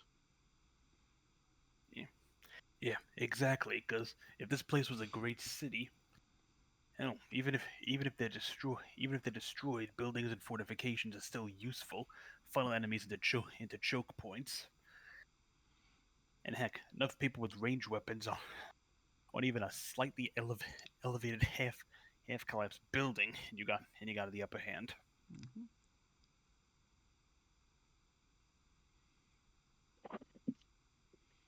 So, Do while you the think?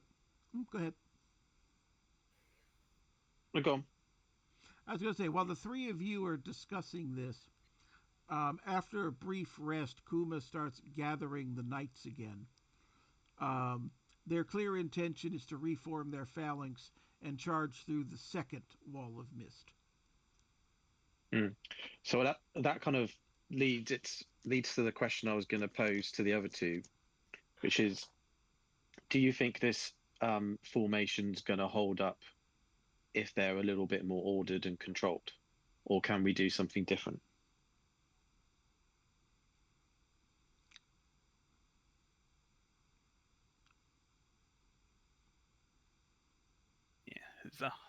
Yeah, Zahak's thinking. He's thinking how both the Vanguard and the Polaris Knights seem to have one tactic only. Charge in a straight line in a phalanx.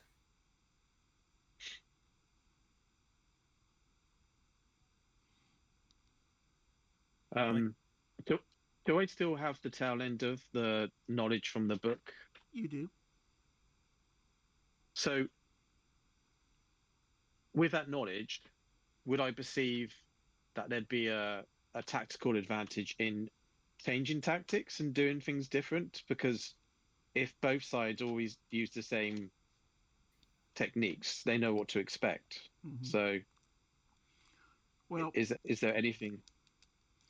the uh, the knights are really not set up for ranged work, which is interesting because you would think if you were battling primarily on flat land, that would be something they do. So you Mm, Yeah, suspect it's something cultural, you yeah. know. You'd expect they'd have at least a few archers around here. Um, Zahak and Clara seem to be the only ranged fighters of them. mhm.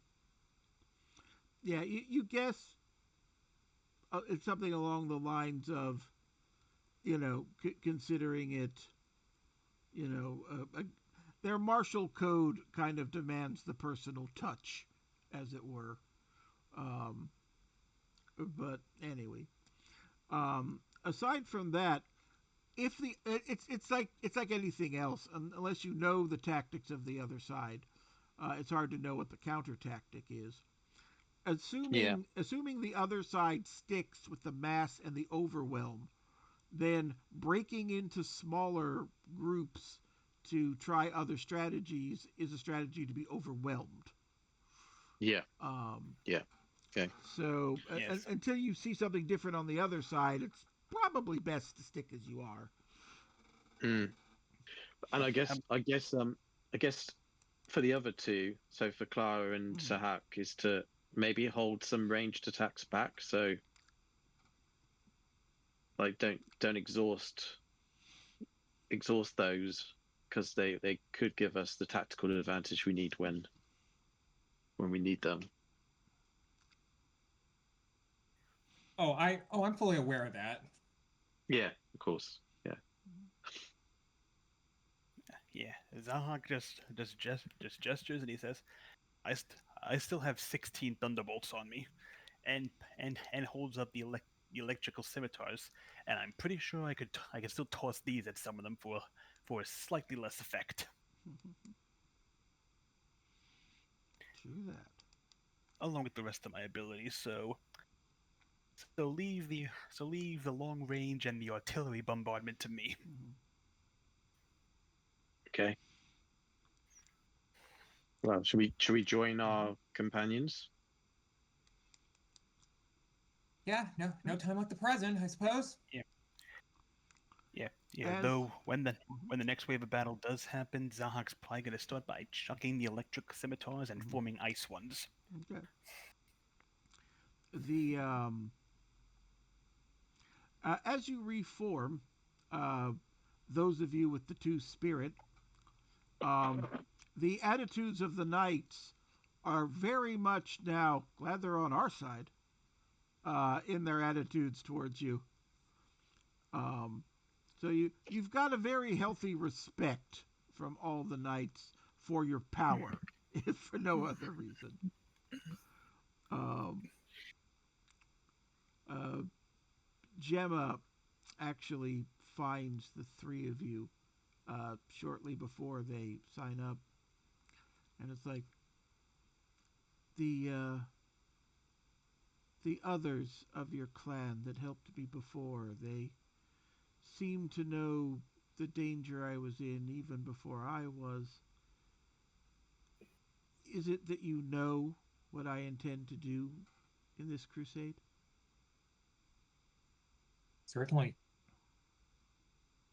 Yeah, Zahak just looks at him and says, you aim to charge the big bad general in charge of these hordes, and relieve him of his head." That is my desire. And you are here to help give me that chance? Yep. And make sure it's witnessed. That Wait, that statement actually catches Gemma slightly off guard.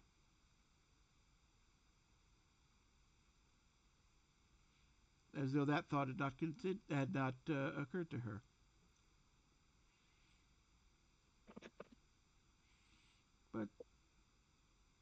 But she doesn't react aside from that momentary, oh,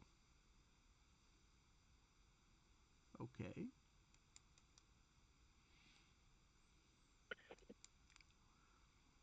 She like Well, nods her.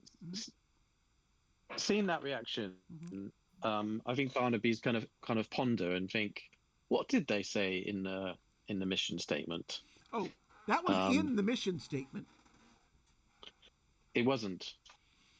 Okay. To have it witnessed was in the mission statement you were given. But apparently Yeah. that part of things was not in Gemma's plans. Yeah.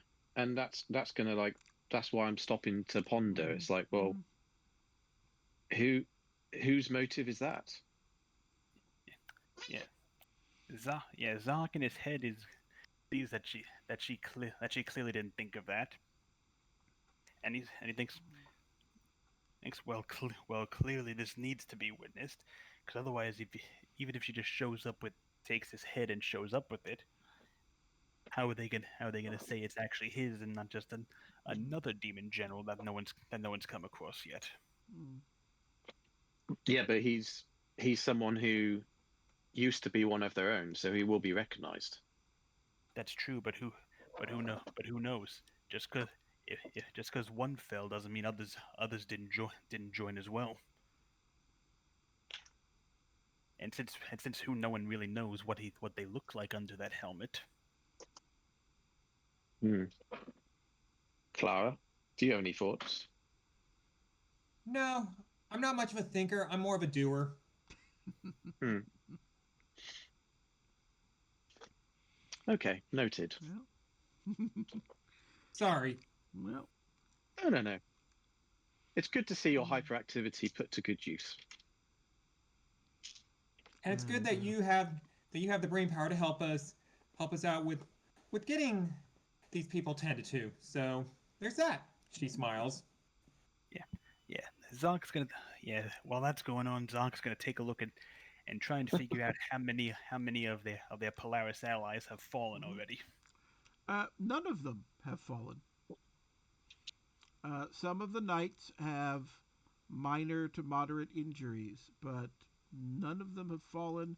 None of them are retreating. Yeah, yeah. Zonk's gonna keep his thoughts on that to himself because Mhm. he can't be certain if it's due to their skill in battle or the general ineptitude of the enemy vanguard. I think as we haven't moved on yet, Mhm.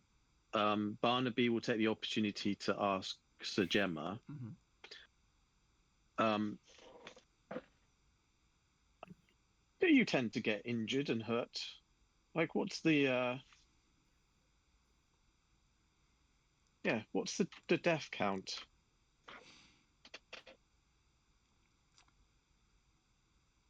She sighs a bit at that. Always fewer come back than go in. Some years it's just a few. Some years it's practically the entire crusade. And I mean, we've ascertained that these are just the grunts. What do we have to expect in the future waves? If I knew, I would tell you. Um, when they assault our remnants in the spring, it is hordes and hordes of these, and we push them back from our doorstep. Those that aren't felled in the fighting around our remnants, we deliberately hunt down in the summer. By fall, now, very few of these are without the mistake, which is why the Crusades are held now, to try to harry them here while these grunts are low. But very few of their leaders actually come forward to fight at our city gates. I do not know what exactly to expect within. This is my first crusade. But if their leaders operate from the back, and you intend to battle one of the leaders, it suggests that this is going to go on for a long time.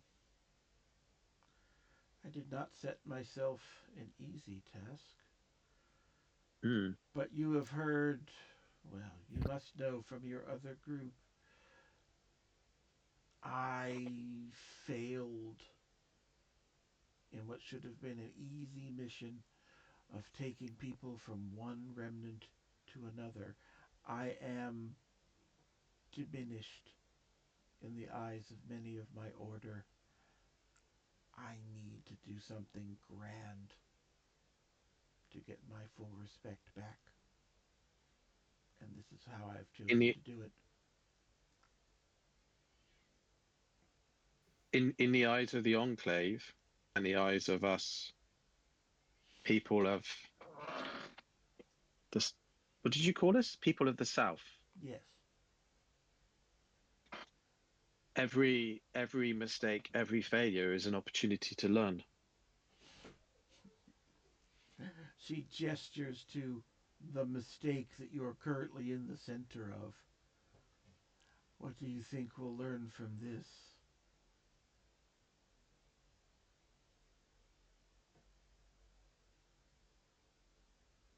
Well, the deeper we go into enemy lines, if we survive, we will pass knowledge on to your companions, and they'll know how better to tackle the horde in the Knowledge future. seems to change every crusade. I do not know the truth of this place. I guess we'll find out together. Well, we are here to help.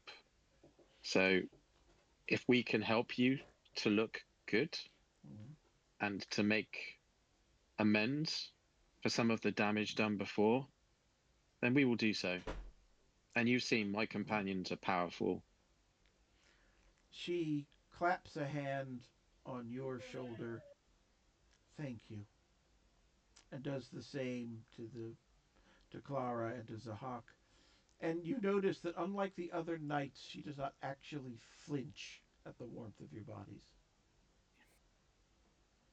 Yeah, yeah, yeah. Zahak's gonna look at Gemma and say, "We'll we'll cut our way through the horde so you can have your duel, and we'll show these so-called demon generals how true warriors face an army from the Indeed. front lines." And she grins and nods. Now that is what I like to hear. Yeah, yeah. Zahak just grins back and says, "My father would have it no other way. Even our overlord's grandfather fought well into old age from the front, and no one could take him down even when he reached 200 years old." There are times I wish I had a warrior father. It would be nice to have one that understood. It Whilst Zahak and Sir Gemma are having this heartfelt moment, Mm-hmm. Barnaby's going to secretly reach into his book satchel, a book called How to Look Heroic, and just start flicking through it, looking through it, kind of like, I'm sure I could do something to make things look a bit more. Figure 1, the warrior pose. It's Anyway. Yeah, Clara for her part is just patting Clarence, making sure he's ready, and she's also making sure her gun's at the ready as well. Yeah. Part of me can just picture Barnaby pulling out those books from American Dad, like How to Read with One Hand, or how to sit silently while reading. Kicking butt for dummies. As I finish speed reading it, you see Barnaby trying to stand straighter and sort of like look a bit more heroic in his pose. There you go. Amongst librarians, that guy's a badass. You can tell. Anyway, Zahak's just gonna chuckle a little bit seeing that. having flashbacks to his younger siblings trying to put on their first sets of armor. Move your left hand down to your hip. That'll make you more badass. And he'll do that. I mean, like he doesn't look any more badass. But he does it, yeah. It had no effect whatsoever, like a Magikarp splash. The glasses, they do nothing. Anyway, so yeah, even Sir Gemma is like, maybe if he had a sword. I don't. Anyway, but moving on from that, the call to move forward is sounded, and Gemma takes her place at the tip of the spear once more.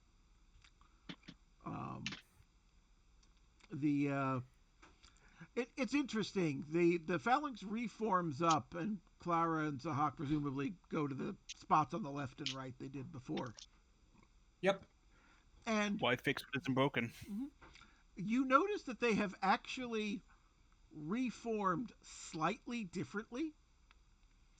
Where instead of it just kind of being one person all the way down, they've got two people slightly behind where you two take position, as they are now expecting the two of you to go flying off and have a person behind you to immediately step up into your place in the phalanx. And the three swords at the front are touched again to make that kind of a tone, and they charge forward. And the second ring of mist is breached. And again, to you, kind of refreshing, like brief sauna from the chill of the place. The knights steel themselves and push their way through the uncomfortable heat of the mist. And coming out on the other side, you have an apparent answer to one of your previous questions. There is again, in a farther distance, yet another ring of mist. But between you and that is a giant ring of haphazardly piled stone. This looks like the ruins of a city piled up into a wall.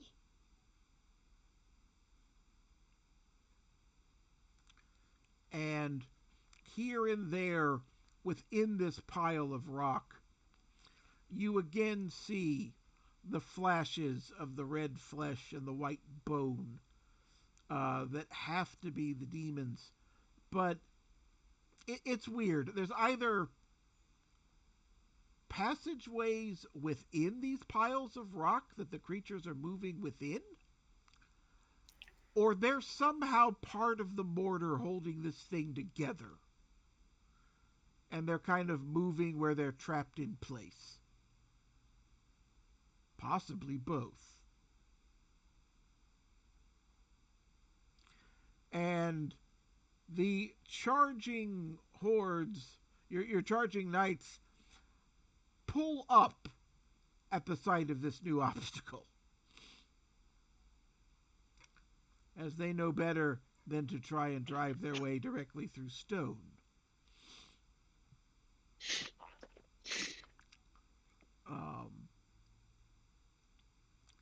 And you note at least some of the knights are swiveling their eyes towards you three. Because you seem to pull all sorts of powers out of your behind. What? Zahak's just gonna somehow crack his knuckles while still holding two electrical swords, and just say, well, yeah, still in a mild bloodlust, but also slightly sarcastically, relax. I'll get it out of the way for you. Okay. So he just dissipates the electrical swords because he can't do this next part with them in his hand. Draws the thunder hammer from his back, in, inserts a thunderbolt into the slot on the side of the thunderhammer. Mm-hmm. Goes, gives it one nice big swing behind him, Mm-hmm. and as he starts swinging it forward, he he activates his one of the perks on Thunderclap. Mm-hmm. You've been thunderstruck. Okay. And remind me how it works. Zahak channels arcane electrical energy Mm-hmm. into the Thunderhammer before combining it with one of his lightning bolts to unleash an upgraded Thunderclap. Okay. Enemies nearby get thrown back slightly further from the additional electrical energy, while those on the outside range receive the equivalent effect of getting tased. But Okay. since they're behind the stone, that effect may or may not take effect. Mm-hmm. He's just trying to knock the stones as far back as he possibly can. Mm-hmm. If they take down any demons that they can't see past the stones, even better. Okay. While Zahak is warming that up, Clara, Barnaby, any actions of yours?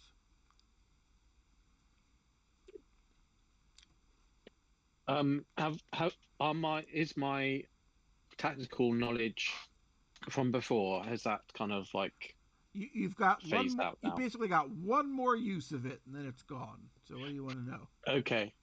So I think looking at the stone structure and their unusual movements, Mm-hmm. I think I'd like to use that knowledge to try and ascertain where the weaknesses are, Okay. and what we could do to try and overcome it. Mm-hmm. Okay. Well, the wall itself is just pretty much stone haphazardly piled on stone. So there are definitely a couple of weak spots where a good hit there is probably going to do proportionally more damage than you'd think, because you'll be knocking out, load-bearing stones and whatnot. Um, so far as how, the demons themselves might be taking advantage of this wall, hard to say. Like, all of your technical knowledge would basically say there should be people with ranged weapons on the top of it, raining death down upon you. And that either isn't happening because it's not there, or you're not quite close enough yet. Um, Hmm. You certainly don't see anything up there, but they're not necessarily going to be waiting out in the open for you to see them either. So, Okay. So I think I'd convey to Sahak before he lets loose, mm-hmm. where I've seen the weaknesses. Okay. Um, but I'd also, I don't know, it may be that we could use it to our advantage if we get through and we have the high ground. But Mm-hmm. yeah, I'll just convey all that to Zahak Okay. Clara, and to anything you're Clara. doing? I think we all know what's going to be happening here with Clara and the wall. Mm-hmm. Mm. I have a guess, but say it out loud anyway. Yeah, she just looks at the wall, laughs, and she's all, "Hey everyone, watch me take down yet another wall!" She cheerfully announces, bringing hang time out again, and this time around she stows the it's still the one hand with the coach gun, Tafa in the other hand in case she needs to react. In case when she finishes, there's big bad waiting for her. But she just confidently is just running, waits until she gets relatively close enough to the wall, leaps up, and basically just summons herself to land like basically right next to the wall, like not on inside of the wall, but like outside. Again, using like the proportionate knockback effect of that to just send stuff flying towards any demons on the other side. All right. Sounds good. All right. So Barnaby points out some weak spots on the wall, and Zahak and Clara pick their favorite ones and go slamming into it with their various powers. So, as a matter, what's Barnaby's intelligence score? +3. Yeah, okay, here we go. Not only do you identify individual weak points, but you're able to point out a pair of them where it's like if Clara hits here and Zahak hits here simultaneously, a big section of the wall should just collapse in on itself. And so, the powers are duly unleashed. The upgraded thunderclap booms out. The knights who are learning have already sort of clapped hands to their ears because they're ready for it this time. Yeah, as the hammer comes thundering down. Whereas in Clara's case, it is Clara that comes thundering down directly into a weak spot on the wall. There is a pair of incredible kabooms and then from right where you hit, you are seeing the top parts from where you have crumbled down. And then you just kind of see this shock wave going out from both your points, destabilizing everything that's before you, causing basically the center section between the two of your impact points to just collapse in on itself, some spilling towards, some spilling away. Now, Clara primarily is sprayed with a fine mist of red as demons that were either within the structure or within the structure, as I described, get blown apart by this. So your uniform is now a red color, whatever it was before. It was red and black. Now it's just pure red. Now it's just red.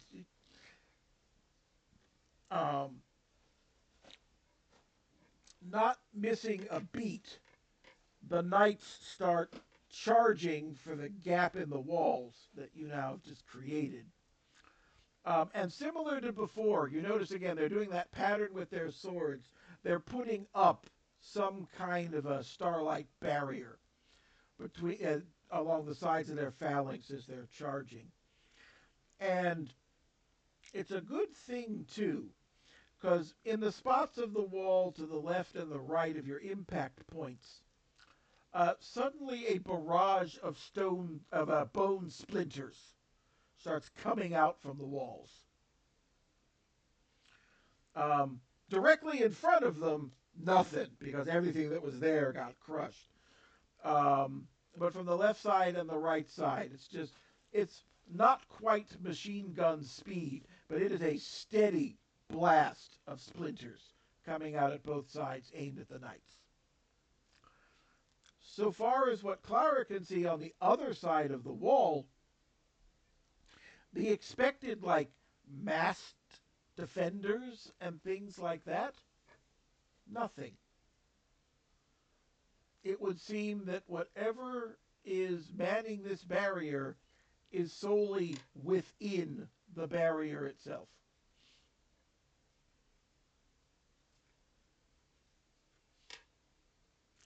All right. Actions from the group. Can I make out who's firing the bone splinter machine gun? Just seems to be from within the walls. You know generally where in the walls they have to be because you can see where the splinters are coming from, but you don't. Right. You don't see a being doing it. Right. Now, do I see Now, from where I've cracked the wall, do I see a way that goes within the wall, or? What's your sensory? 1. If there is such a passageway, it has been closed off by rubble falling into it. You do not automatically see one. She sighs. He's like, "Oh, we need to clear this rubble so that way we can get in and deal with these guys. But I've got a means that can at least throw their aim off for a hot second." She says as she grabs one of her smoke bombs and basically chucks it over to as close to the viewpoint as to where it'd be coming from. So that way they get some red smoke. Sounds good. Barnaby, what are we doing? Hmm. I think. Well, can I actually see what you've just conveyed to Clara? Like, can I see that something's happening within the wall? You can see the bone splinters firing out at your group, and you can see that it's coming from various spots on the wall. Um, but as I recall, the earpiece was given to Zahak, so Yeah. the details of what she's seen you don't hear. Okay. I think Um. she'd probably also mention needing to get into the walls to Zahak Mhm. through her earpiece. So I think I'll look in my book bag Mhm. and pull out something called the Compendium of Traps Mhm. and projectile weaponry or something like that Mhm. in enclosed spaces. Okay. And speed reading that with my glasses. Mhm. I'll look like from the sort of Mhm. speed and the sort of uniform way it seems to Mhm. be flying out from within the wall. Yep. Um, can I perceive anything? Like, is it mechanical? Is it? The fact that it's firing splinters of bone like this, your suspicion is that it's not mechanical. But the speed and rate of fire like resembles that of a Gatling gun, Mhm. except you have no idea how you make a Gatling gun fire bits of bone like this. Um, Yeah. so Hawk, what are we doing? Well, Zahak's gonna be trying to take his thunderhammer to any other portion of the wall that's still standing. Okay, so your thunderclap was done at something of a distance, so you're running forward to go in with the hammer now, or did you actually launch yourself into the wall? Well, Zahak tried to get close to the wall without getting in a range he thought that he could get away with without getting hit by Mhm. any ranged weapons Okay, hiding behind the wall. right. And So, from this point mhm. now he's running forward. Okay, so you are actually getting some of these bone splinters aimed at you. So are you taking I any kind of I defensive moves as you're going in? I guess Zahak will be trying to dodge some, try to whack Mhm. some out of the way with the thunder hammer. Okay. Remind me, reflexes and resilience. Hold on. Resilience is +2, reflex is +1. Okay, If Zahak gets hit by some of them, he doesn't care. He has the cuirass on. right. And this is definitely a heroic action. Um, so as you're charging forward, there's enough of a barrage coming at you that there's only so much you can do to dodge, especially with your current set of reflexes. But between the cuirass and your resilience, you are able to tough through a lot of it until you can get in there and strike at one of the secondary weak points that Barnaby had pointed out. Um, your swing with the thunder hammer is, of course, a little less impressive than the thunderclap. Um, but again, some of the rocks start crumbling in on itself, and you see at least some of the bone splinter activity on that side stop, as presumably something has now come down on top of whatever was doing it. Um, Clara, on your side, were you trying to actually dig into the wall, or were you just the smoke bomb and communication? Smoke bomb communication and probably dig in as Okay. dig as well. The smoke bomb, for all that the red smoke goes off and covers that part of the wall, the barrage is uninterrupted. Um, and from where Barnaby can tell, uh, it's such a scatter shot that you can't even tell if having that there has changed anything so far as height or accuracy. Um, a lot of these are bouncing off that starlight shield that they put up, um, but it's waning for sure, and bits of it start slipping by and striking the knights as they're running forward. Um, as in, there's the crush on the one side. Clara finally digs away some rocks, and there is actually, I hesitate to call it a tunnel, more like a cleft into which a person a being could conceivably get inside this wall. But it's fairly narrow. Like you'd have to really kind of squeeze in. Send the snake in first. Ah. Okay. Actually, for once, the perfect battlefield for the snake. It slithers in there, no problem. And remind me, what kind of poison venom this thing got?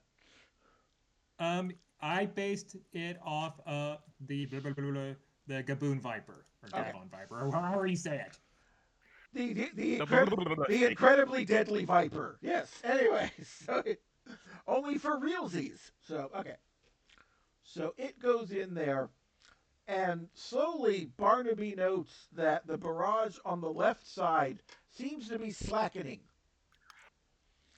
Almost as if a tiny snake was slithering through the walls, just envenoming all of the things in it that it finds.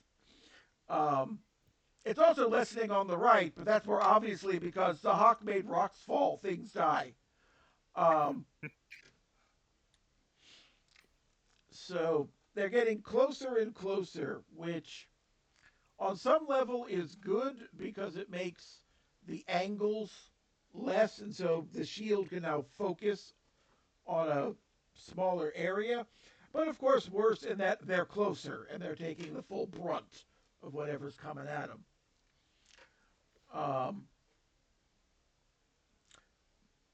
Further actions from Clara or Zahak or Barnaby.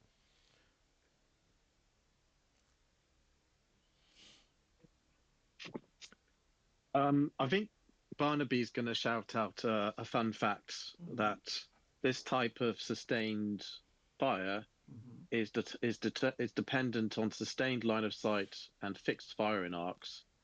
I think if we move in a way that disrupts that and maybe break formation, it would actually be temporarily. It may actually be more defensive than as we are currently. Okay, so you shout out that fun fact to the knights. And at first, like when you describe it like that, there's like confusion amongst quite a few of them. And then Kuma and Gemma, almost in one voice, he says scatter. Yeah, Clara will add on to that, like, imagine the kickoff's coming to y'all, and you gotta scatter to try and see where it's coming from. And Barnaby's like, yes, that's exactly what I said. But one vitality on Clara might help convey the point a bit more. Yeah. No, it's okay. You know, Kuma and Gemma had the high enough intelligence to translate for the rest of the knights. So, Yeah. So they know that word. There's even a drill for that. They know this one. You know. Yeah. Zahak just rolls his eyes at the need for translation, and just yells back, "Next time, use smaller words for them." Yeah, no one said the word firing arc around here at all. But anyway, Yeah. Okay.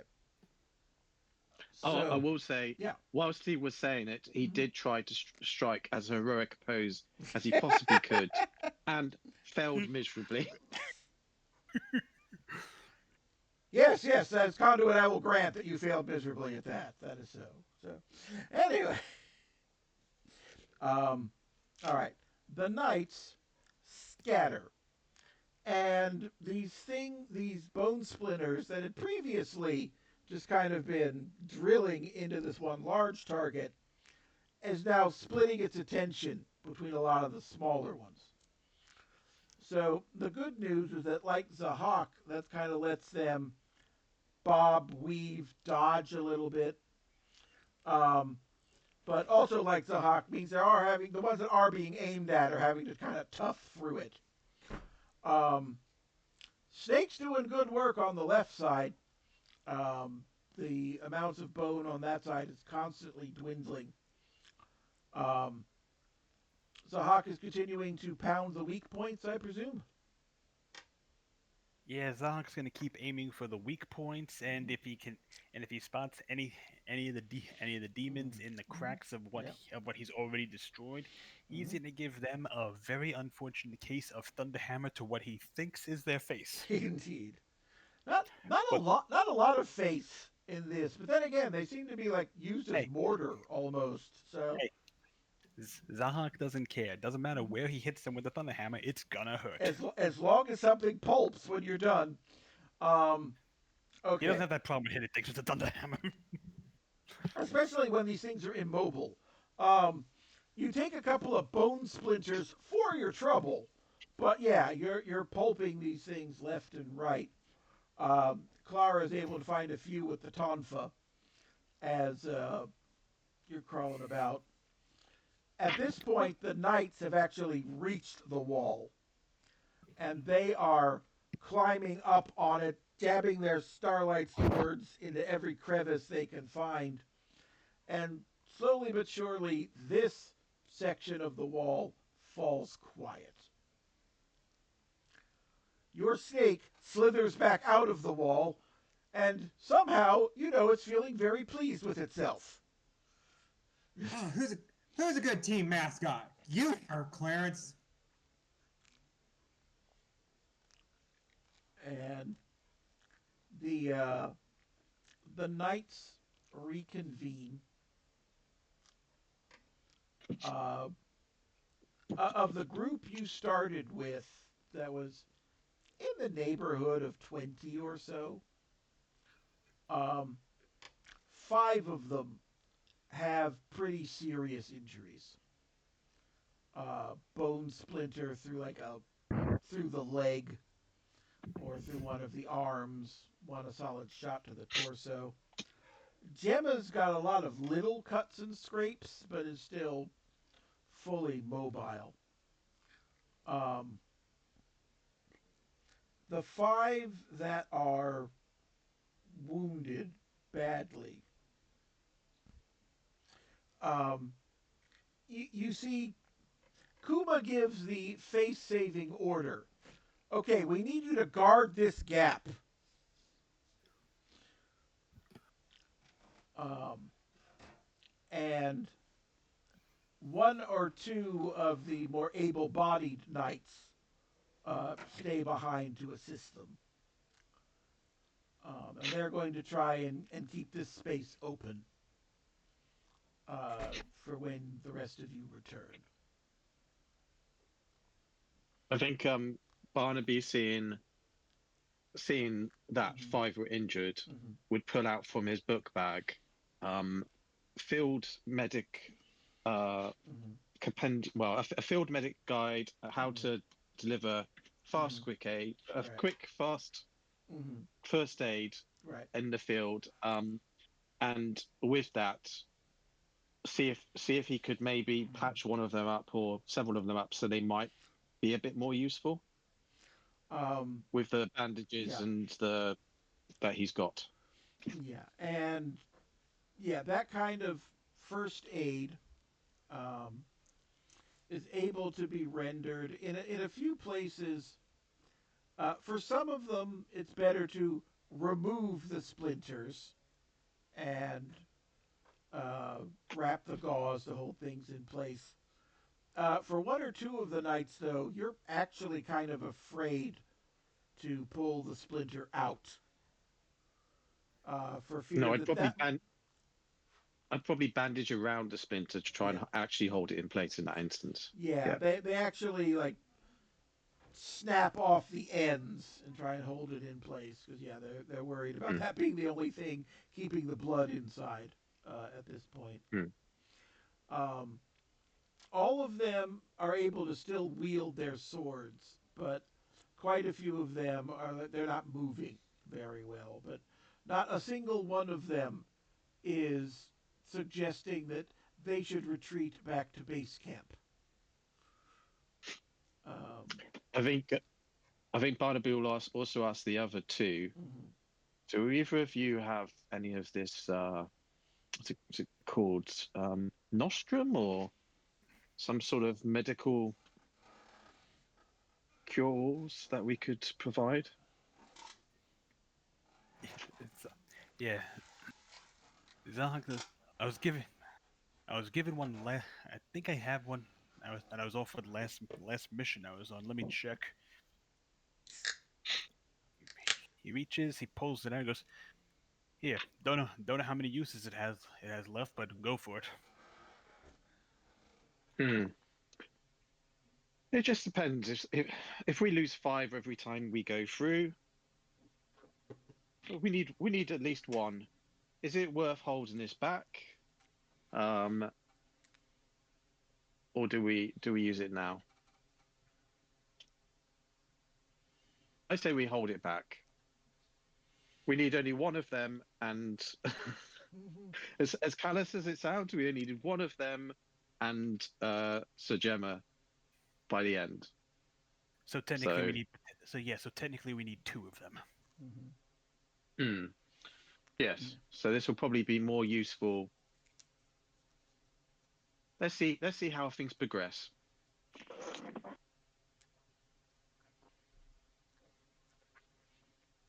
And like before, they take a little time to regroup. You see Gemma talking to a few of the fallen, and each one of them, she seems to be promising them something, as their manner's very formal. Um, but after she's done with that, she's again taking up her position, ready to go through the next ring.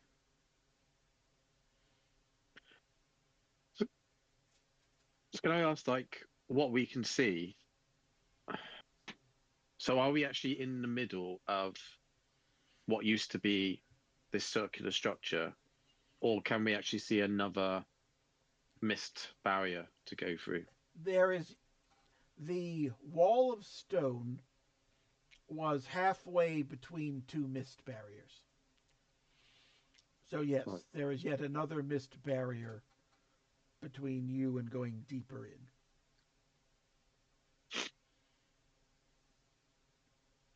I'm just wondering, is it worth going in through the walls, going through the barrier? No, the walls don't go through the mist barrier. They're a They don't. no, they're a ring, just like the mists themselves.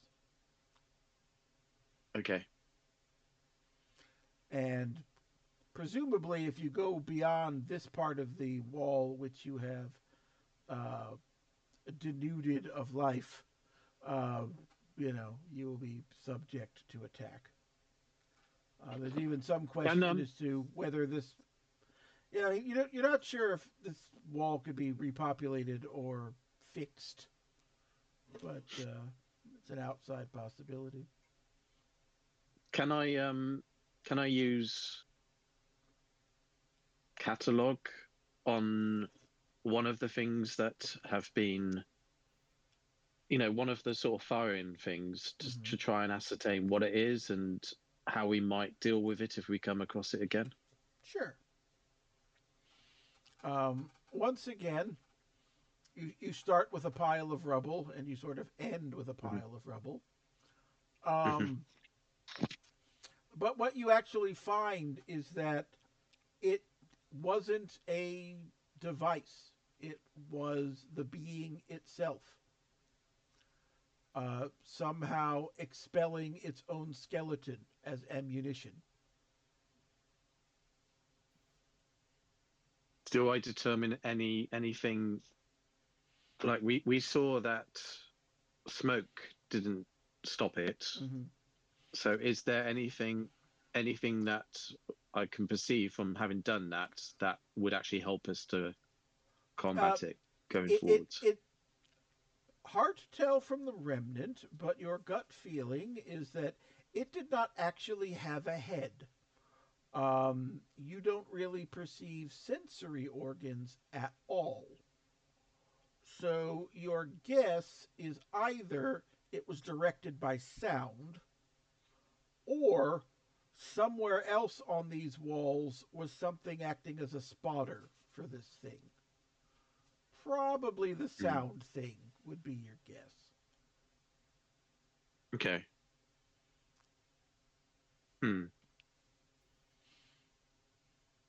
So I will convey that to everyone, not just Clara and Zahak, but also the knights, and suggest that maybe we can stop the attack by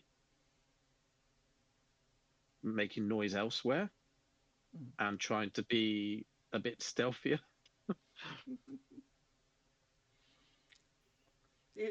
You get a whole lot of nods of that is both wise and stealth is not a thing we do. But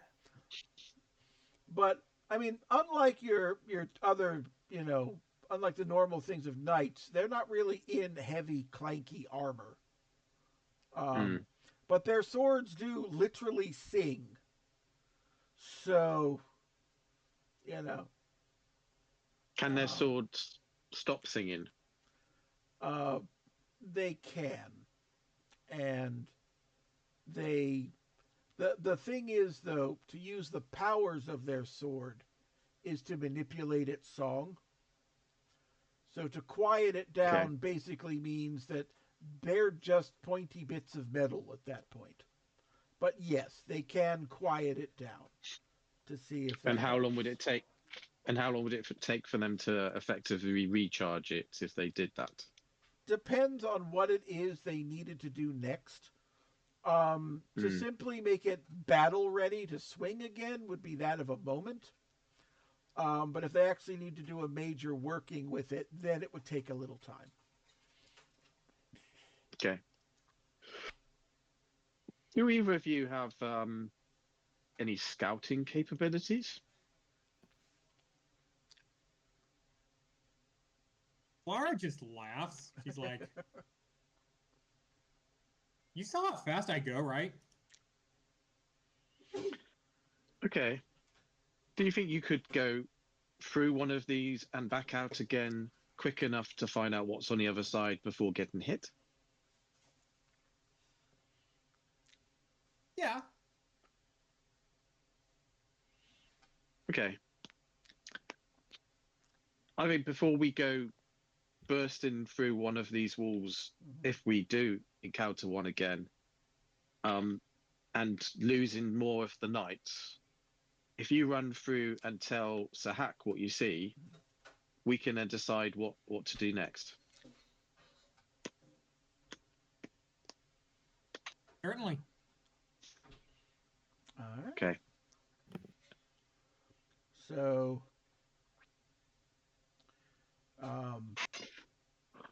yeah, the knights bow reluctantly to the logic of someone should take a look first before we charge in. Now look, Barnaby, you made him sad. It's Yeah. It's less. It's almost less like the idea of scouting offends them as it is. But if somebody's going to risk fortune and glory, it should be one of us, But they've also seen how fast. Singing swords. You have singing swords, dear man. They've also seen how fast Clara moves, and they must reluctantly admit he's got the skills for the job, So yeah. So basically, she does like a little bit of pumping herself up, stretch the limbs out, and she's like, "All right, I will be back." Okay. and you are through the wall of mist. And again, it's comfy. It's like a sauna. You love this place. No, you don't. But anyway, you run through. Yeah. And what you see before you is the beginnings of a city.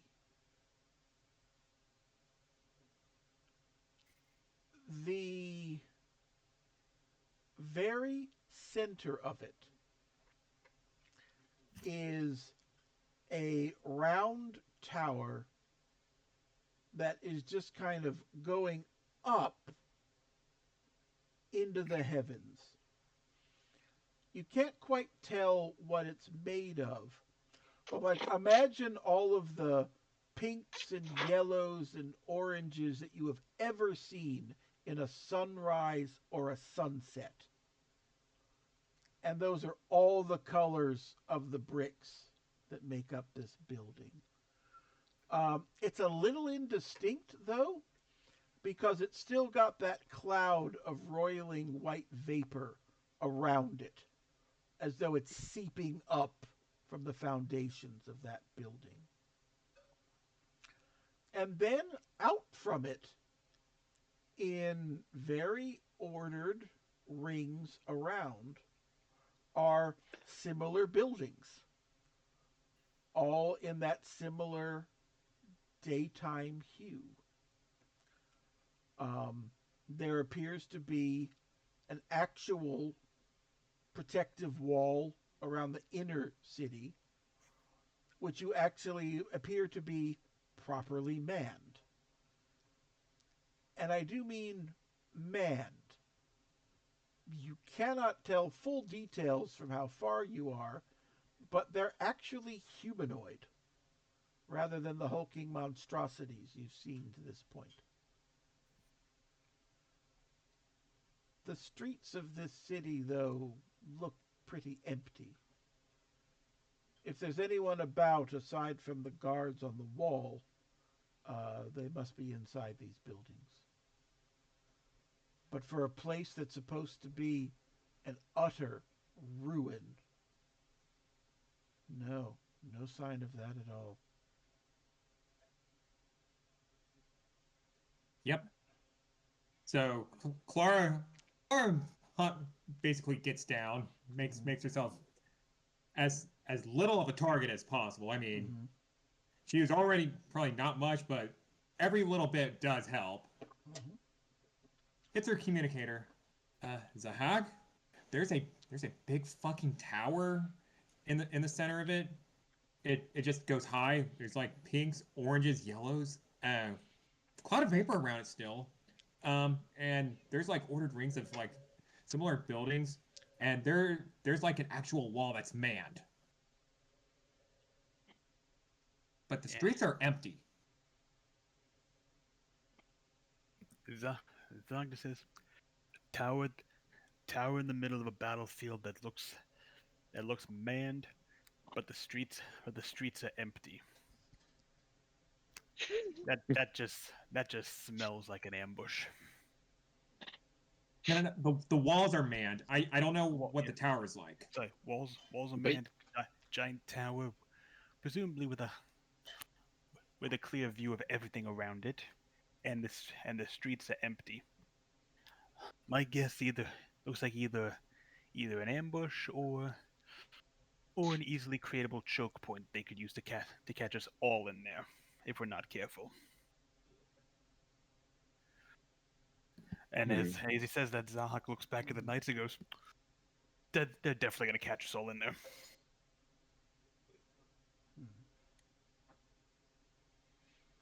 Now, from what basically your report just sets all the knights to murmuring because of like all the things they were expecting.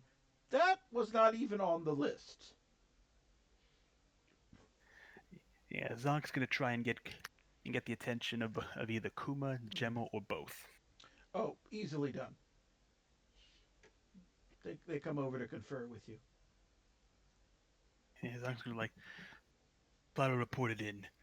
apparently the next section, the walls seem to be seem to be manned, though she can't tell details as to how manned they look humanoid, unlike the scrubs that we've dealt with up to this point. There's also a massive tower in the middle, and empty streets all around. Cool. Can I ask? Can the communicator work two ways, or is it purely your messages coming back? Oh, it's two-way. Yeah, It's two way. yeah. Could you ask? Could you ask Clara to come back if she's able to? Clara, if you can, return preferably without them seeing you. Without the longer they don't know where we're coming, where exactly you are, the better. On it. Okay. Um, Cutting back for a second. When you mention a giant tower, Kuma and Gemma just look at each other and then back to you. So not And we witness that, do we? yes. We see her You them you doing it. easily Yeah. see that. They're not hiding it. Yeah, Zahak says something tells me you know exactly what tower I'm talking about. Well, not exactly. And at this point, Clara zips up because it doesn't take you long to come back. Hmm. And so you catch mid conversations like in the legends of our people, in the very center of our city was the castle of the king. And at the top of that castle, he built his observatory, better to see this new wonder we called the dawn and later the sun.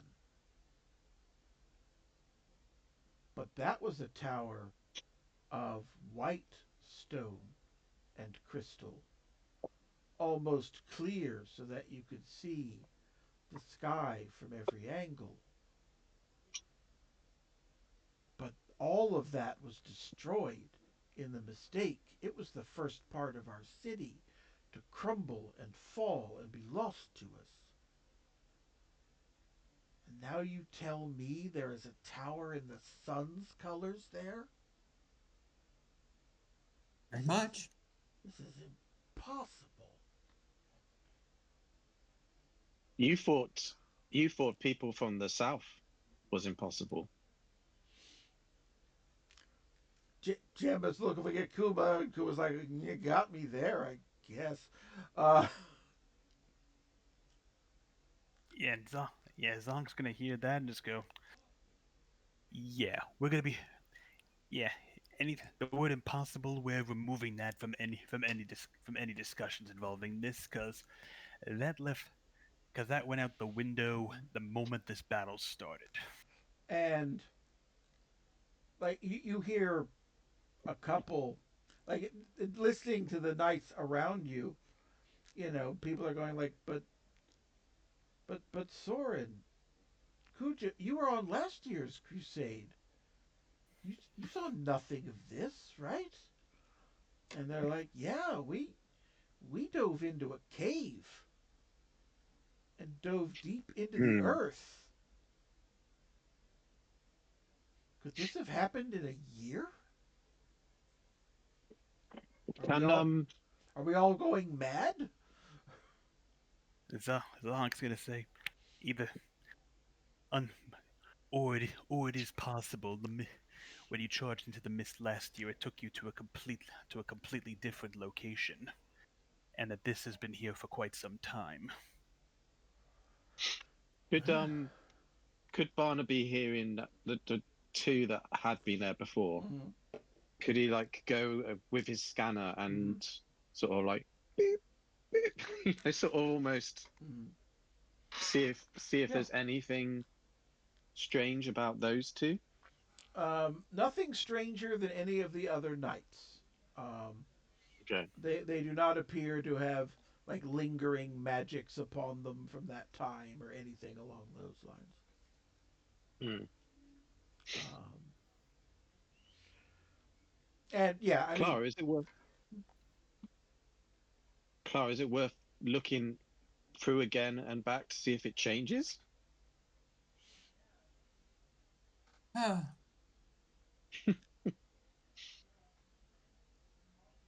I suppose. Yeah, but yeah, before she goes dashing off, yeah. Zahak's gonna say, "Be careful. Mhm. They may not have been looking before, but they may be looking now." Oh, she's back. Yeah, exactly. I'm She's gone Yeah, and she's like, back already. It's yep. um, Zahak just rolls his eyes. but yeah, you zip through. Nope, still there. Back. You know, it's like um, Yeah, it's still there. So, Okay. Wow. Thoughts? I'm going to pose this question to Sir Gemma and I can't remember his name, even though we've been saying it Kuma, several times. Sir Kuma. And Kuma and Sukuma. Um, do you know or can you recall anything about this King's Observatory? Like, can you, from your knowledge, suggest how we might approach it safely or navigate these streets? Well, the street layout that you mentioned is not how our old city was built. Um, our old city, it grew out like icicles from a seed crystal, just constant buttresses and cross pathways linking outer buildings going out. This sounds like totally unlike that. Just buildings in a logical ordered pattern, no organic growth to it. So far as the tower, it was only part of the castle, just one of its highest points.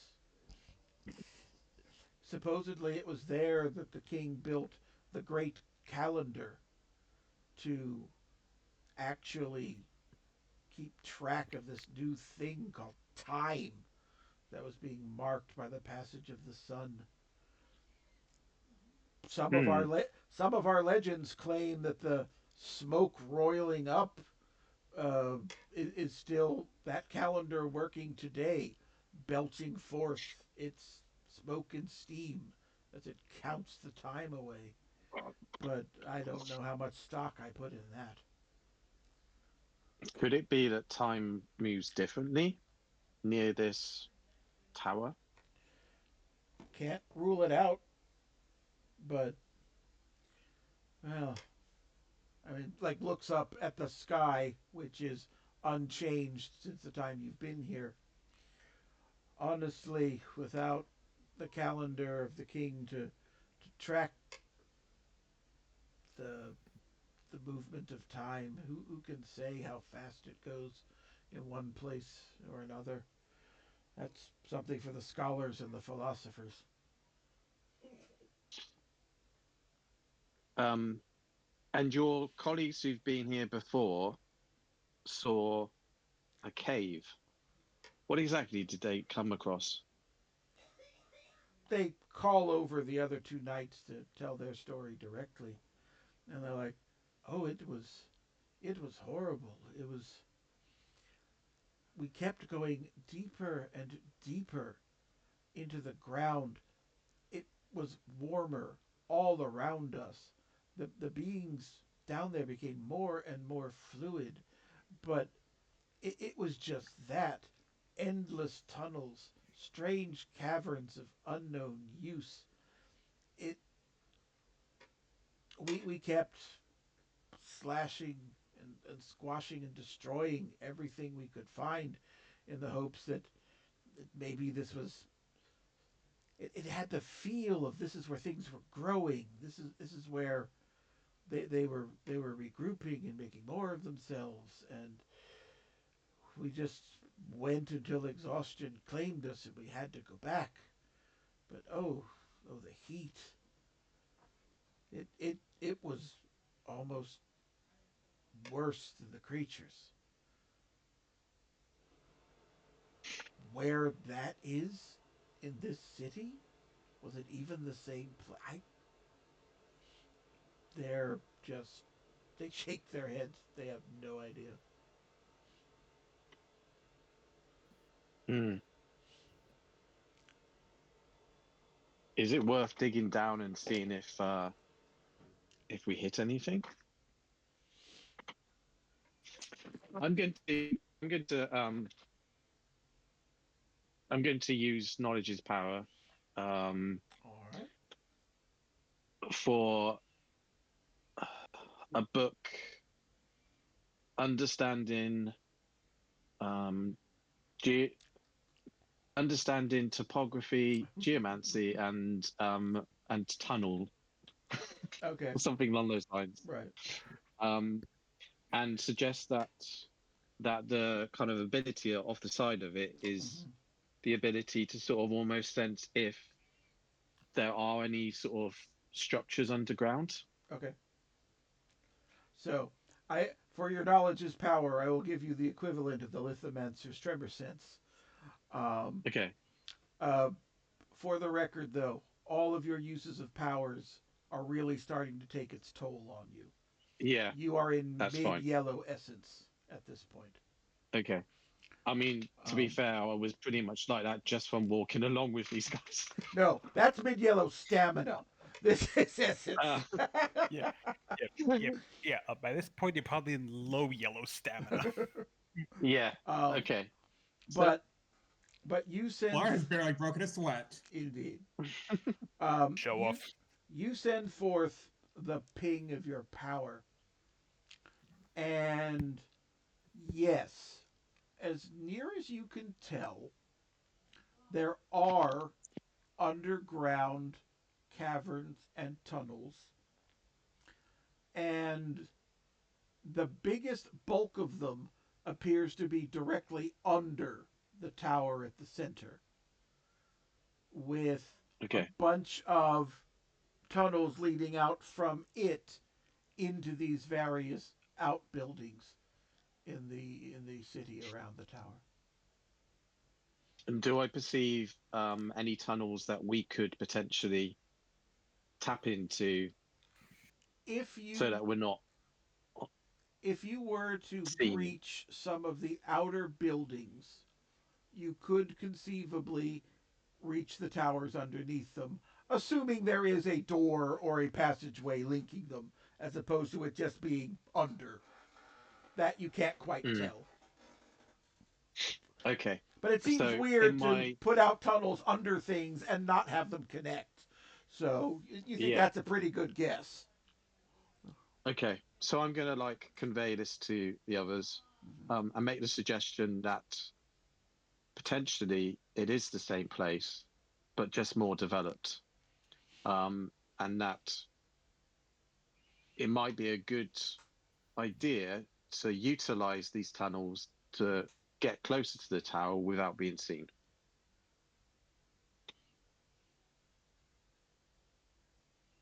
But I'm just going to chill here for a sec, guys, because I'm just feeling really exhausted. Yeah, the world's getting a little wibbly, but the world started a little Mm, wibbly, so it's like wibbly in a mm. new way, maybe. Anyway, Yeah. um, It the started off wibbly, now it's wobbly. exactly And so um, is Barnaby. the the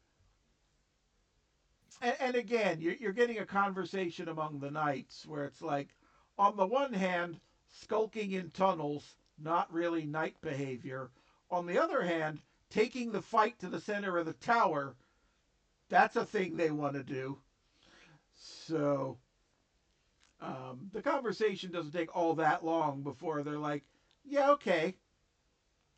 Um, Now, the one thing Barnaby has noticed is that the tunnels themselves are not terribly wide. So it would be an open question of everybody through one set of tunnels in a big clot, or do you want to kind of break it up and try a couple of different tunnels on the way in.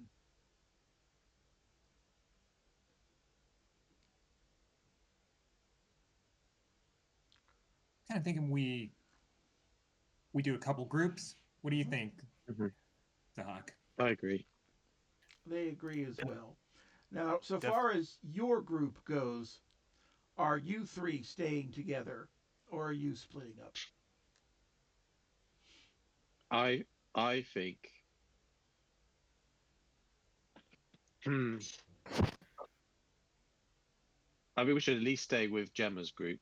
Mm-hmm. So Gemma's group. But is there a tactical advantage in trying to keep as many of these knights alive as possible?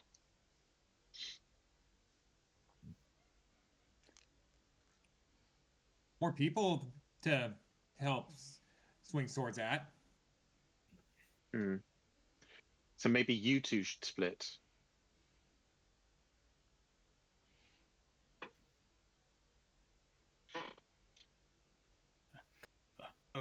all right, so how many groups we doing? 2, 3?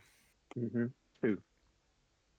Because it makes no sense for all of us to go through the same tunnel if it narrows and we get stuck because we're all in there. Yeah. In discussing with Barnaby as to like how wide the tunnels are, the remaining 15 knights or so are thinking 3 groups of 5 for them splitting up. Okay. I suggest maybe we split up as well, because you two can communicate via your comms, and once I get some essence back, I can communicate with you via memos. And I can just send those to you, Clara, so that you can convey messages back to Zahak. Interesting. Works for me. All right. Which one of you wants to go with Gemma's group? I'll go. Okay. Gemma is taking charge of her own group. Kuma is taking charge of one group. And one of the ones that had been in the old set of tunnels before, Soren, is taking lead with one of the groups. So between Soren's group and Kuma's group, where does Clara and Barnaby want to go? I think Clara will probably go with Kuma. Okay. I'm gonna. So am I wearing a red? Red top. I'm getting on screen. The expendable one. I am actually wearing a red outfit. Yes, but you don't have a communicator, so you don't have to worry about Star Trek things. Anyway, I'm going to go with Soren's group then. All right then. So you rush off. Clara rushes off, realizes they're slower, and comes back and rushes off again. No. No, But she probably does that like once or twice and then realizes that she does need to slow it down. Okay. So I was picturing going, in the time it took you to get halfway down the tunnel, I went to the tower, zoomed around the entrance six times, went up and down the elevator, hit all the buttons on said elevator, and there's nobody in the lobby, and I knocked out the one inept guard at the door, and you still haven't made it all the way down this tunnel. Okay. Anyways, so you get to the outer wall of towards the outer wall of this, as I say, the outer buildings, because the wall's an interior one. And who's got the highest sensory in the group? Clara has 1. Sensory. Zahak is baseline. Okay. Barnaby, what's your sensory?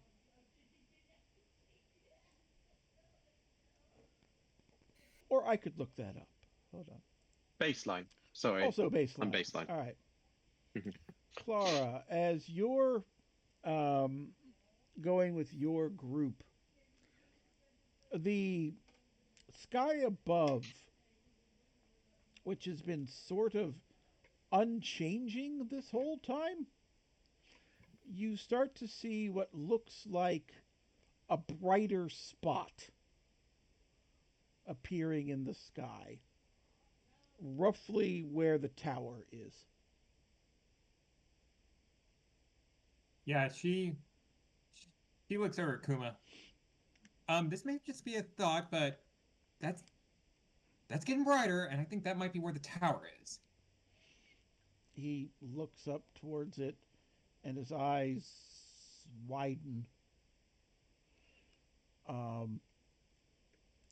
And, just quick word to the rest of his group, and they start double timing it towards Gemma and Soren's group. Kind of like don't notice what's going on in the sky. They do, however, see Kuma's group suddenly moving faster. So they start picking up the pace, but oh Jesus! Oh. Yeah, Barnaby is left behind entirely, and thus they attack him first. No, yeah, Barnaby's got shin splints at this point, but Barnaby is gasping, and we haven't even gotten to the end yet. Honestly, at this point, two of the knights have you under each shoulder and are just kind of marching with you because they are not leaving marching, you behind. They're dragging my feet along the ground.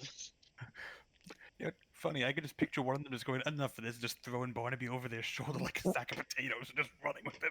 Honestly, if they could stomach that much of your heat, they probably would. They're dragging my feet along the ground, and whilst doing it, I'm still trying to look heroic. Look at that furrow. Look at how heroic my furrow is. Right. Anyway. Yes. I'm so heroic, it requires two people to help me move fast and keep up with my allies. Exactly. My heroism is so big. We need two people to help carry it around. Yes, No. yes. My power is not so super speed. Okay. Another question on stats. Luck. Anyone got a luck stat? I have one non-luck. No luck. Zahak is baseline luck. Okay. So, good news, Barnaby. What's about to happen is not to your group. Oh, good. Oh, great. A 50-50. Lovely. And I'm not even playing Among Us today. Okay. That bright spot in the sky suddenly intensifies, and a beam of pure white light pinpoint fires down from the tower at Clara's group. You have time for one instant action before the beam hits.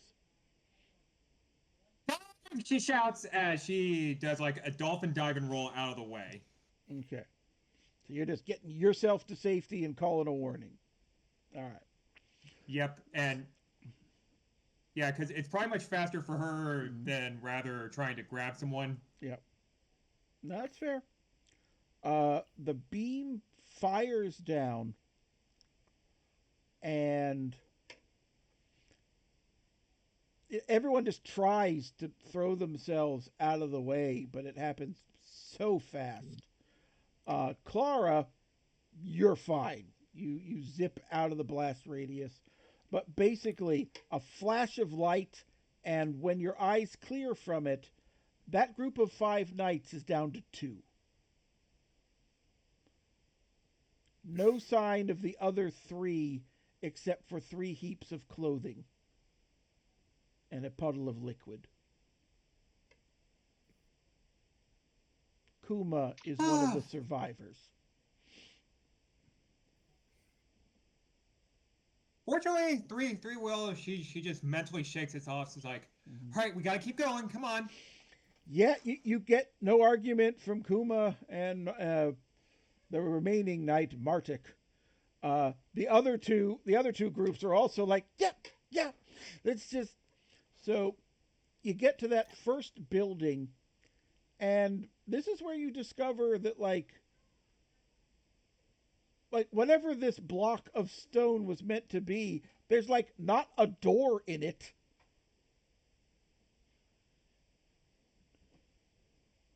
It's like you've hit a Potemkin village. They put up something that looked like a building, but like a quick, especially for Clara, a quick spin around it, and there's no visible entrance to this thing.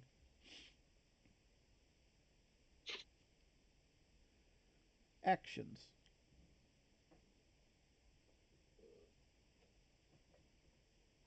Well, how do we get in? There's there's there's no visible way in. Zahak just holds up the thunderhammer and says, "Never stopped me before." Okay. Uh, Zahak goes up with the thunder hammer and cracks. And yes, it turns out that the facade is relatively thin stone, and you crack right through it with a smash of your hammer, um, revealing that basically the inside of it is just a giant hole leading down into the earth.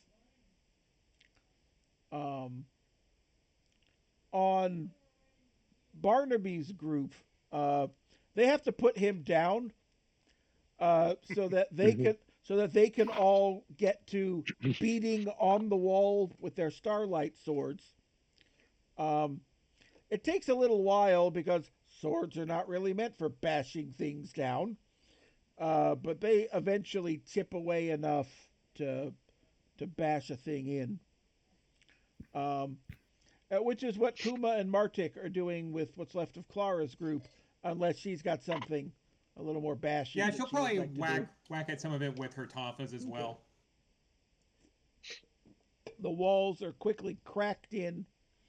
The tunnels are breached. And you go. The tunnels themselves, they're about wide enough for people to go two abreast. So Barnaby is down to being carried by one person. And you zip down the tunnels. Now, the heat down here is definitely a lot hotter than it has been. The knights themselves, like you can tell they're wilting, but you can also know they're not going to say a damn word about it. They are pressing through. If the tunnels were supposed to be, a ferrying point for troops and whatnot, they are not in evidence. You get Barnaby knows this for certain with a bit of the power still lingering. The rest of you are just kind of guessing. You are almost 3/4 of the way to the tower. You have passed under the stoneworks and are coming into whatever's directly under before any kind of armed response comes your way. And the beings that you now see coming down the tunnel, humanoid in shape, 2 of them are almost of perfect proportions to completely fill the passageway you're in. So they're about, 6 or 7 foot tall. Between the 2 of them, the 10-foot wide. Flesh a deep, deep red. Instead of the bony protrusions the other one had, true bone armor. Like a full suit of it covering them. And complete with a spiked helmet around their heads. And again, their tactics are very simple. Hi, I fill the tunnel. You're not getting by. Yeah. Has That's what I has think. has Barnaby got enough essence to send a memo to? Memos do not cost essence, so yeah, go right ahead. Oh, okay. So Barnaby's going to send a memo to Mhm. Clara. 2 thirds there. Humanoid combatants, bone armor, about to engage.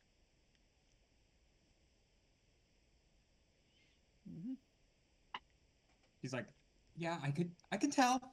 Mhm. Funny, you should say that. Me too. Right. Yeah, yeah.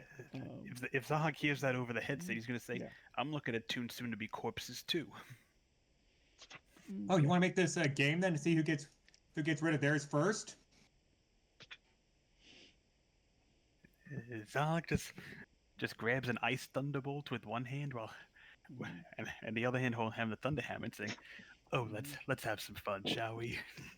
Yep, she emulates. One hand holds coach gun, the other holds tonfa, and she basically does like before, shoulders Mhm. off her Mhm. snaky. Mhm. The snake goes slithering off. Um, okay. I'll do Clara's group first. So, Coach Gun Blast and then in with the Tonfa, right? Yep. Okay. Coach Gun Blast goes off. These things barely rock back a step. You see all of your scatter shot hit the bone armor and scatter off it like pebbles. If they only that half step back gives any indication that they felt it. Um, your snake has just blunted its fangs on bone armor. It cannot find a way in at ground level. The tonfa, when it swings up, it actually catches it on a forearm and blocks it. It does not go flying. It takes just another step back. Um, Kuma and Martik are immediately at your side. They have adopted a literally one of them is crouching down and the other one is stabbing over his head so that they can both engage the enemy. And doing this, I go high, you go low. The Starlight swords seem to be marginally more effective against this bone armor, but not by much. They were cutting through the grunts like butter. Here, it's like the Starlight swords are getting stuck in the armor, and you see the freezing pattern happening. They're starting to crack bits of it off, but these guys are proof against what they're seeing here. Barnaby is getting a similar show. Um, What? one is staying Oh, back to protect you. The other two are doing the again squatting, go high, go low, and as you're watching, uh, yeah, it's touch and go. You see one of the knights actually get a solid clout to the head from one of these things. It staggers back, and the one that was assigned to guard you steps into its place to try and keep it back. but Barnaby's going to use his +1 in vitality Mm-hmm. to try and rally them a bit, and Okay. also use that as an opportunity to recover a bit of his own stamina and essence. It Get, was get, like, give me your yes, turn. guys, Yeah, go ahead. yes, guys, fuck them up. You can do it. His kind of like his professional very contained demeanor is completely gone at this point. He looks a mess. Mm-hmm. He doesn't care how he comes across. He just wants them to he wants them to kind of like Mm-hmm. survive, so he does. And it also sounds like a bit of the Go sports team has like come out of him. Uh, and yes, I will grant you both a low heartening on that, replenishing some of your essence and stamina and bolstering their reserve. Zahak, I believe there are some ice related shenanigans about to happen. Yeah, Zahak's going to going to insert an ice thunderbolt into the slot on the Thunderhammer, and try playing Whack-a-Foe with Fat 1 and Fat 2. Okay. So, big ass ice hammer swing into one of them. Yeah. All righty. You wind up. Here's the pitch. Slam. All right.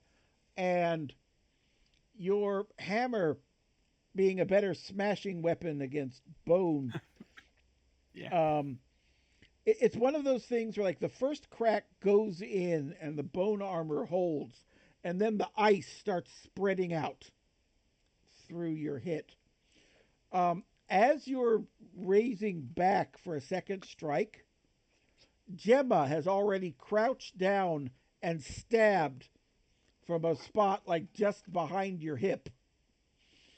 And it goes into the weakened part of the armor and punches through. That bit of these things' blood turning to ice and spreading is still happening, but slowly it is resisting the power of the Starlight Sword. The pair of knights that take up on your other side, definitely not as effective. They're chipping away at the armor, but they're not getting through. That's because they don't have the Armor Go Smash tool. Indeed. Cut back to Clara. What are we doing? Okay. She's looking, and I'm going to try a little bit of an arcane manifestation here. Okay. She basically readies her Tonfa. She's like, all right, come on. You know they don't like ice. Just think back to all those times you had to play your games in frigid conditions, and how you had to rip your Tonfa, your pummel ball stick like such, just so that way you can maintain a good hold and beat people silly with it all being icy and snowy. And she just kind of starts twiddling her Tonfa around like into an icicle shape, and basically just holding it like the opposite end, so basically like the handle bit is facing away from her. Okay. And she just looks at the one bone guard. She's like, "Ha! Go down already!" Okay. Your icicle smashes down into the spot that was weakened by the knight's sword and plunges in deep. You don't quite get that, ice spreading throughout his veins effect, but as you pull That is fine. But as you pull your Tonfa back out, the Starlight Sword goes back in, and you start seeing that going through. As it happens, though, both you and the knight actually get a solid clout on each of your shoulders as this thing's arms come down. Because there's not a lot of room to maneuver in here. Even with all your speed, you couldn't quite get out of the way in time. On the other side, the other two are still chipping away at theirs. Like in the other tunnel, one of them actually does get a really solid punch to its face, and he has to stagger back. And he's got nobody else to replace it. Kuma is taking that one on solo at this point. Cutting back to Barnaby, you've done your rah, rah, rah, and the four of them are... So... Go ahead. No, go on. The four of them, go on. I was going to say, they're continuing chipping away at this thing.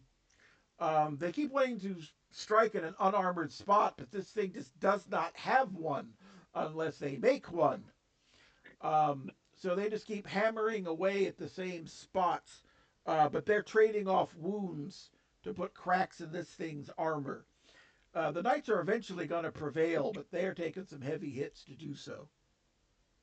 So having recuperated a little bit and leaning up against the side and observing, I'm going to make a luck pitch that with my observational skills, I actually can recognize a spot that if they target that specifically, they'd be more effective. So I'll shout out encouragement and suggest that they hit it in a certain spot, and that it will probably be more effective.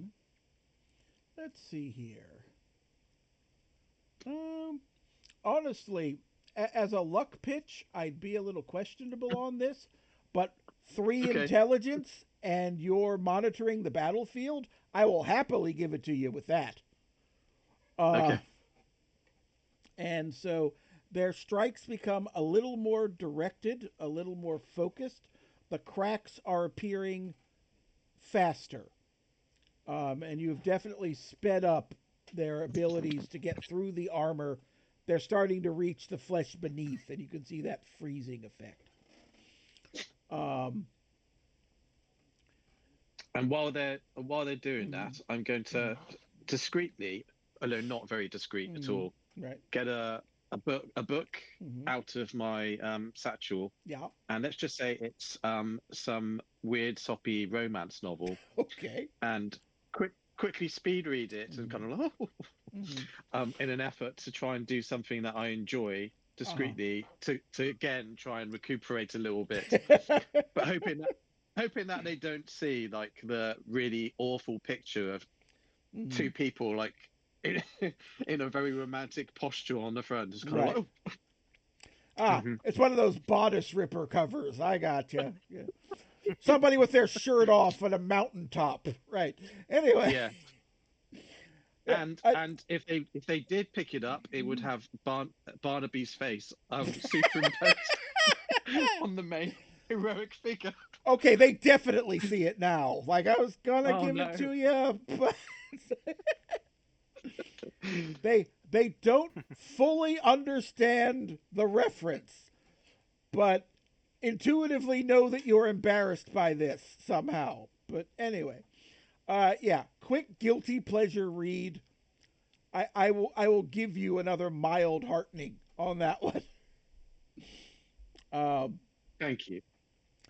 On Zahak's side, anything different besides continuing bashing away with the ice hammer? Yeah, I don't want to risk throwing a thunderbolt in a tunnel because I don't want to accidentally cave part of it in. Are you focusing on the one that you and Gemma have on your side, or are you focusing on the other? Well, that one's armor is already slowly being smashed at one point or another, so Zahak might turn to the other one and give him some ice cold treatment. Excellent. You swing out to the right side and smash a path through the armor. A pair of the Starlight swords plunge into the opening you've given them, and that one starts freezing in place. Gemma has stepped forward and like rammed her sword into the hilt and then kicked the thing back, sending it staggering back and partly freezing in place. Between the pair of them, you think you can just weave around them now and get them in. In Clara's situation, it's similar. The one that you and Marcus have been wailing away at is on its way to going down, and Kuma is soloing another one. Where are you aiming your attacks? On which one? The one that me and Marcus are going at? Basically, are you finishing yours off, or are you helping Kuma with his?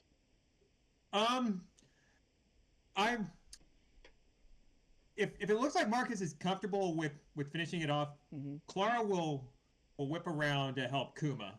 Okay. Marcus had staggered back from the last hit that he got, but he's back on his feet and lunging forward. Your Tonfa comes down, and even without the ice enchantment on it, just a blunt force is able to crack one of the weak spots that Kuma had already worked in it, and he's able to get his sword into that gap. And she just shouts as she does that. And similarly, in Barnaby's group, the one knight is constantly having to basically it's like the same kind of pattern where like one gets hit, it staggers back, the fifth one has to come up to bridge the gap, and then another one. So it's like they're constantly rotating in and out, recovering from the injury, but they finally take down both of theirs. The upshot of this is that when the three groups finally converge in the central chamber under the tower, Zahak's group with Gemma gets there first. Clara's group second, and Barnaby's group bringing up the rear. Of the conditions of the knights, all five that are in Barnaby's group are in fairly bad shape. They have all taken pretty bad injuries, but not incapacitated. Kuma's doing good. The other guy, little iffy. Zahak's group is relatively unscathed,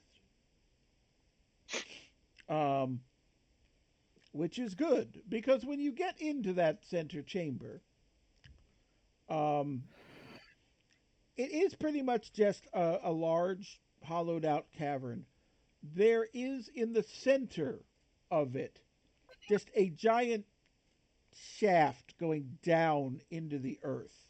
That white mist that you saw coming around the tower is boiling up from it. There is a line of more of these stolid guys in the bone armor kind of surrounding it. And then at the back, a little bit up on a wall, watching from what almost looks like a small balcony, is somebody that could be one of the knights that you've escorted down here. But the armor is gold. The hair is gold. And the sword in its hands is the red and orange and pink of the sunrise and sunset.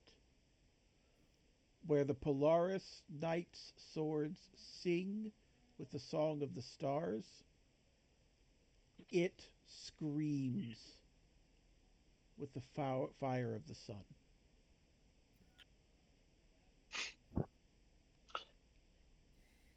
Can I make a suggestion that we maybe use the nostrum that we've got here to make what we've got left a bit more effective? And I don't know if it's the guys who were with me or if it's the ones in Clara's group. What like making a call using my intelligence, what would I ascertain as to be the most effective use of it? The problem with Nostrum is that while it heals wounds, it usually puts a negative side effect on people. Okay. But the worst wounds are those in Barnaby's group for certain. But before we get to that, it's Gemma and Zahak's group that find this scene first. So Gemma sees her quarry across the cavern and just grips her sword ever tighter. Zahak, what do you do? Yeah, Zahak's gonna look and see that aforementioned wall, the wall of the big ones in bone armor. Mm-hmm. Just roll his eyes and go, "Great, more of them.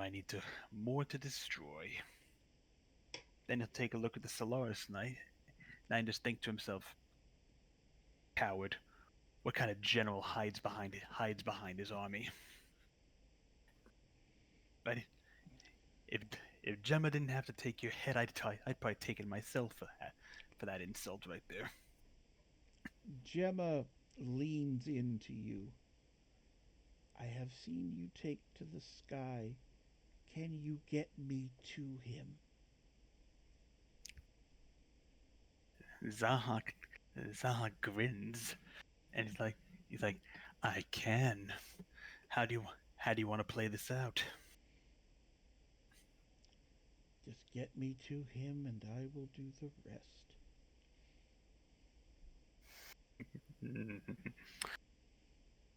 As you wish.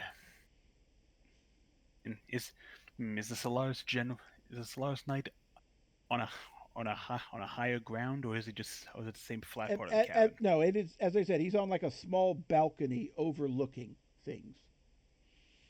Yeah, and all the big boys in bone armor are below him. Correct. Okay, then I got myself. Then I think I have a way of getting her to him. Okay. Hold on. Gotta pull up my perk details real quick. Where is it? Where is it? Where is it? Where is it? Where is it? Where is it?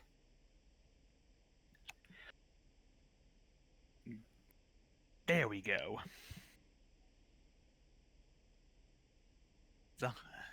Yeah, so Zahak starts charging up a little bit of arcane energy. Mm-hmm.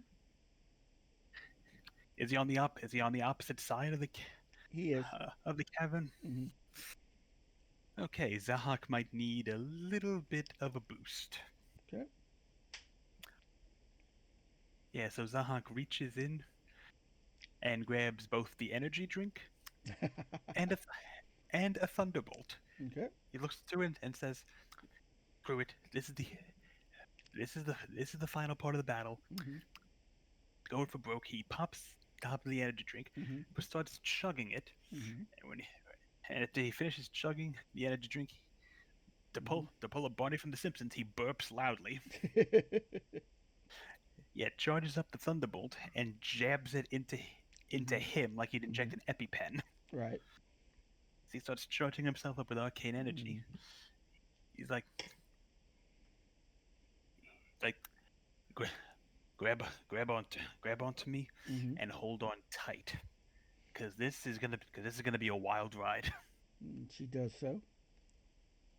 Yeah. So Zahak launches himself forward with his out of the blue perk, which he calls Ride the Lightning. Right. It can't get any more straightforward than that. And you just launch yourself to that platform. Yeah. And if anything could be heard over the electrical noises, the Solaris Knight might be able to hear Zahak yelling out something that might be a battle cry, but sounds too weird to be. As he gets closer, he might be able to hear him making out, "Leroy Jenkins." I never had the opportunity to use that. I'm using it now. Because what other? It's the perfect perk for it. I agree. In a flash, the pair of you are on that balcony, and Gemma and the Solaris Knight immediately lock eyes and then lock swords, and their duel is on. The Bone Knights in the center start converging on the four knights remaining in that group, who start a defensive formation. At this point, Kuma and Clara and Martis come in to the chamber, and they see Zahak and Gemma. Gemma is fighting the Solaris Knight, and a whole bunch of those big bone guys are converging on four knights in the corner. How many bone knights? They don't seem to react if you're trying to get their attention. So, no, I was asking you how many bone knights. Looks to be about a dozen. Okay, now, how big of a moving around area is there? Because I've got an idea. It's a fairly large cavern, but you need to be careful of that large shaft in the center of it. Oh, obviously. But yeah, this cavern underneath is about the base of the tower in size, so you got some walking around room. Yeah, Clara looks to Kuma. Can you make those swords like a sling? if you slash, like, it could sling stuff, because I've got a genius idea, but I'm basically going to be running and they're going to be chasing me, and yeah. They just nod. They'll back your play. All right. She she grins and she cracks her knuckles, Mm-hmm. and she just starts running up towards the Bone Knight group. Mm-hmm. And I think you probably know what's going to be happening here. Yep. Yep, she just shouts at them, "Hey, big guys! Kind of a big deal over here, because I'm a force of nature." And this is obviously her activating Tag Your It Yep. and the corresponding perks that go along with it. Mm-hmm. So remind me of the perks because it's been a bit. Okay, so Tag Your It can be activated by shouting at any allies Right, or I enemies in remember that. earshot. So she probably would have also told the knights, like, cover your ears for Mm-hmm. a hot second until you start Right. seeing them chasing me, because she does not want Mm-hmm. the knights chasing her. Right, She just right. wants the big bony guys. Mm-hmm. And basically, repeated taunts can prolong it, and taunts can also demoralize them. Cool. All right. So all of the Bone Knights now have their attention on Clara.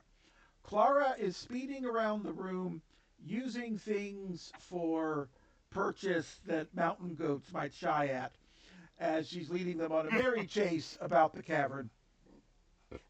Yep, she's basically like our defenders could run faster than you, and they're in heavier armor. And every time this circuit passes by the knights, they are just chipping away at these guys as they're passing by. Yep. So while they're going through the grinder there, Zahak, what are you doing? All right. Well, since they seem to have the Bone Boys occupied, I guess I guess Zah- I guess Zahak might keep one eye on them, the other eye on on the Solaris Knight, because Okay. if he has to intervene, he will. But if he can drop an ice thunderbolt on the Bone Mhm. Boys, Okay. he's gonna do so at the first possible opportunity. Sounds good. Also, Barnaby, your group has entered the cavern at this point and is joining in with the harrying of the Bone Knights as Clara is leading them on a merry chase.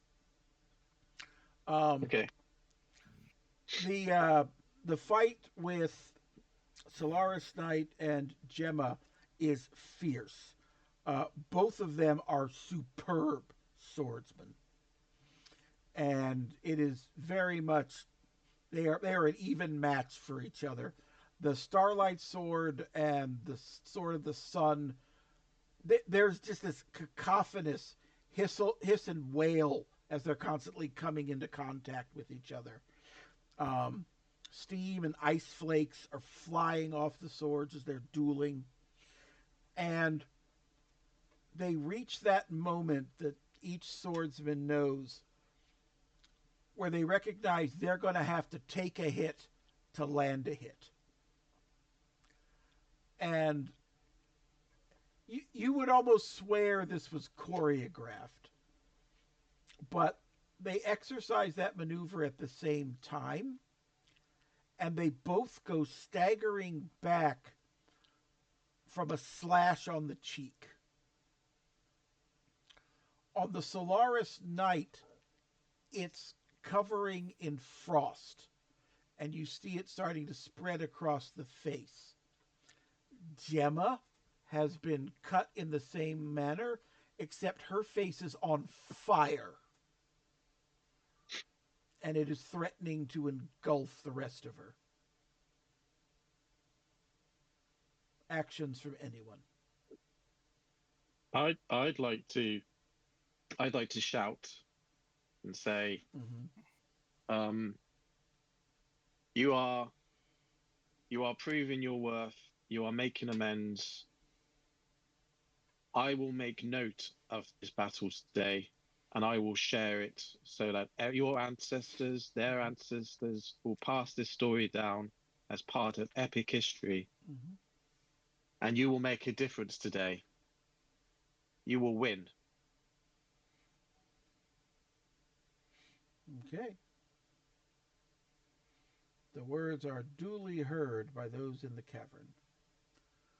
Clara or Zahak, any actions? Yeah, if she builds up enough of a gap between her and the Bone Knights, she Mhm. will stop by Barnaby. Mhm. Hey, got any of that Healy stuff? Yeah, I'll pass it to you. Mhm. Thank you. And just goes back to running because her plan is, as she starts running, she taps her communicator. Mhm. Hey, Zahak, are you ready to catch something? I'm gonna toss some healing salve over so that way you can try and apply that to Sir Gemma. Yeah, Zahak's gonna nod and say, I'm ready when you are. Throw it. Yep. All right. You snatch Basic. it from Barnaby. You hurl it up to Zahak. Zahak Yep. misses it and it falls back down. No, I'm kidding. Zahak catches it fine. Um,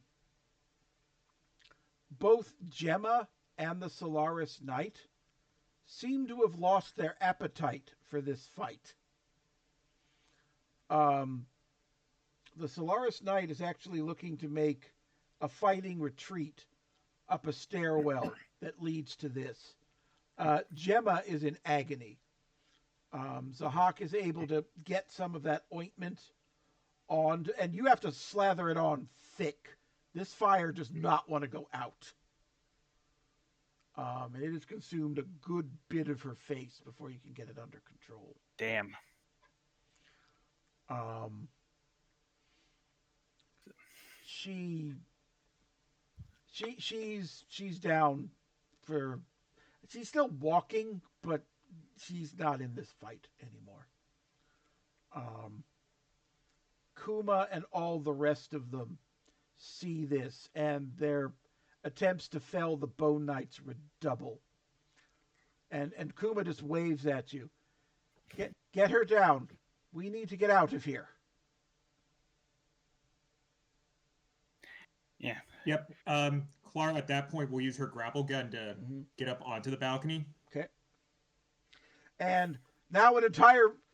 It's very comical to see these giant Bone Knight people try to scale the wall after you, but it actually like gives the opening the rest of the knights need to like hamstring them, basically with their Excellent. swords. Yeah. Yep. And at this point, Gemma's going to need to be carried. Oh, that's fine. Clara will scoop her up Yeah. into a bridal carry. Okay. And just because we're getting a little short on time, at this point, the rank of the Bone Knights is being held at bay. You can hear something about to be kind of like there's something clambering up the shaft, and you make a retreat down the tunnels that you found before. Nothing stops you. All the sources of pursuit are from behind, and you are able to stave off that pursuit. You are through the mist. You pick up those 5 that were guarding the gap, and you basically cleared all resistance coming in. Nothing harries you coming out, and you make it back to the knight's camp. The healers immediately swarm over all of you. Gemma, I said the face consumed, but like it didn't go down to bone.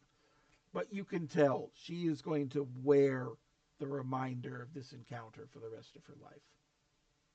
Mm-hmm. But she is alive. She accomplished what she set out to do, and your badges ping.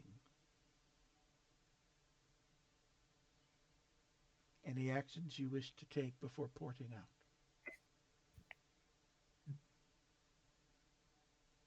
Clara will meander over to what was Gemma's the one I was with? Kuma. Kuma, yes. She'll wander over to Kuma, take a deep breath, and she's like, "How's something?" Mm, that it was. This will not be a crusade season easily forgotten. Yeah. Yeah. And then she just takes one of her energy drinks and just slouches down on the ground and just starts drinking it as she pats her snake and then pings out. Mm. Zahak, any actions before leaving? Zach's gonna look down and say, "Sorry, we couldn't get you the head of that night. But you, but if you ever decide to go after it again, say the word. I'll, c- I'll come with the rage of 10,000 warriors." She, well, the half of her face that can smiles weakly at that. And you hear her Yeah. say, I will cross swords with him again. I know it. And next time you will succeed in killing him.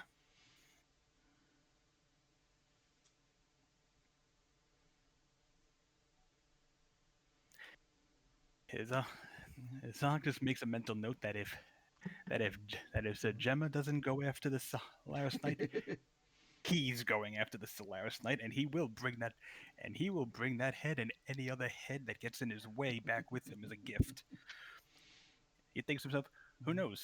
Maybe he'll get his clan involved. They could make it a family event.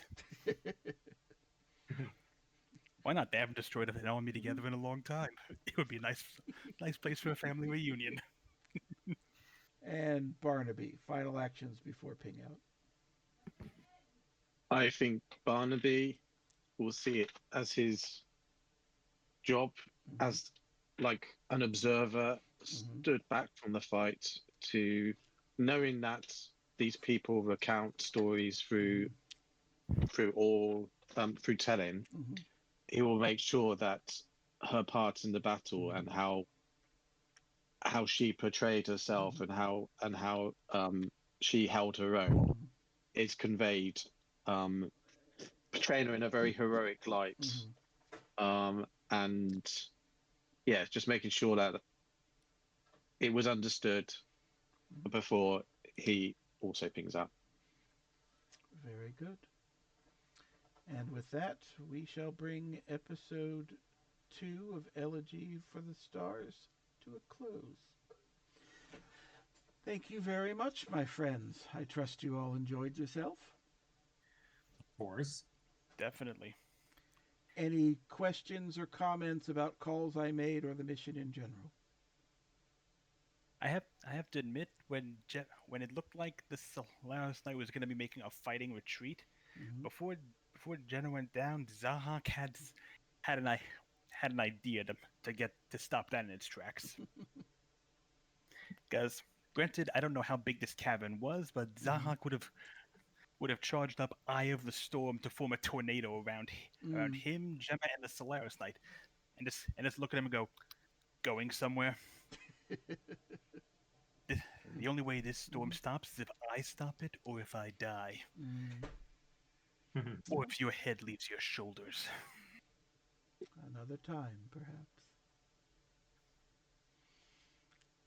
Oh, he'll have fun going after the lesser hordes for sure. So, just for quick bits on my part, uh, as you say, the mistake will learn to fear the storm. I very much enjoyed seeing the ice and storm powers being pitted against the forces of the mistake. Clara, as always, running rings around her enemies is a joy to play. And even the snake got in some action this time around, which I was glad to do. I know. Um, Barnaby as your battle librarian was fun. I enjoyed the moments where he really did get to play tactician. Um, Yes. and yeah, at some point though, maybe some armor, or And a or sword. or just some good marching boots, You know, depending on how Yeah. things go. Yeah, or at the Um, very least, a basic workout routine. hey, he's only level 2. Yeah. That's yeah, Um, that's fair enough. Or at least how to pose heroically while gasping for air like a dying fish. I'm sorry, I think he got that down. um, so the I'll last give him order that. of I'll give him business that. is a name for this mission.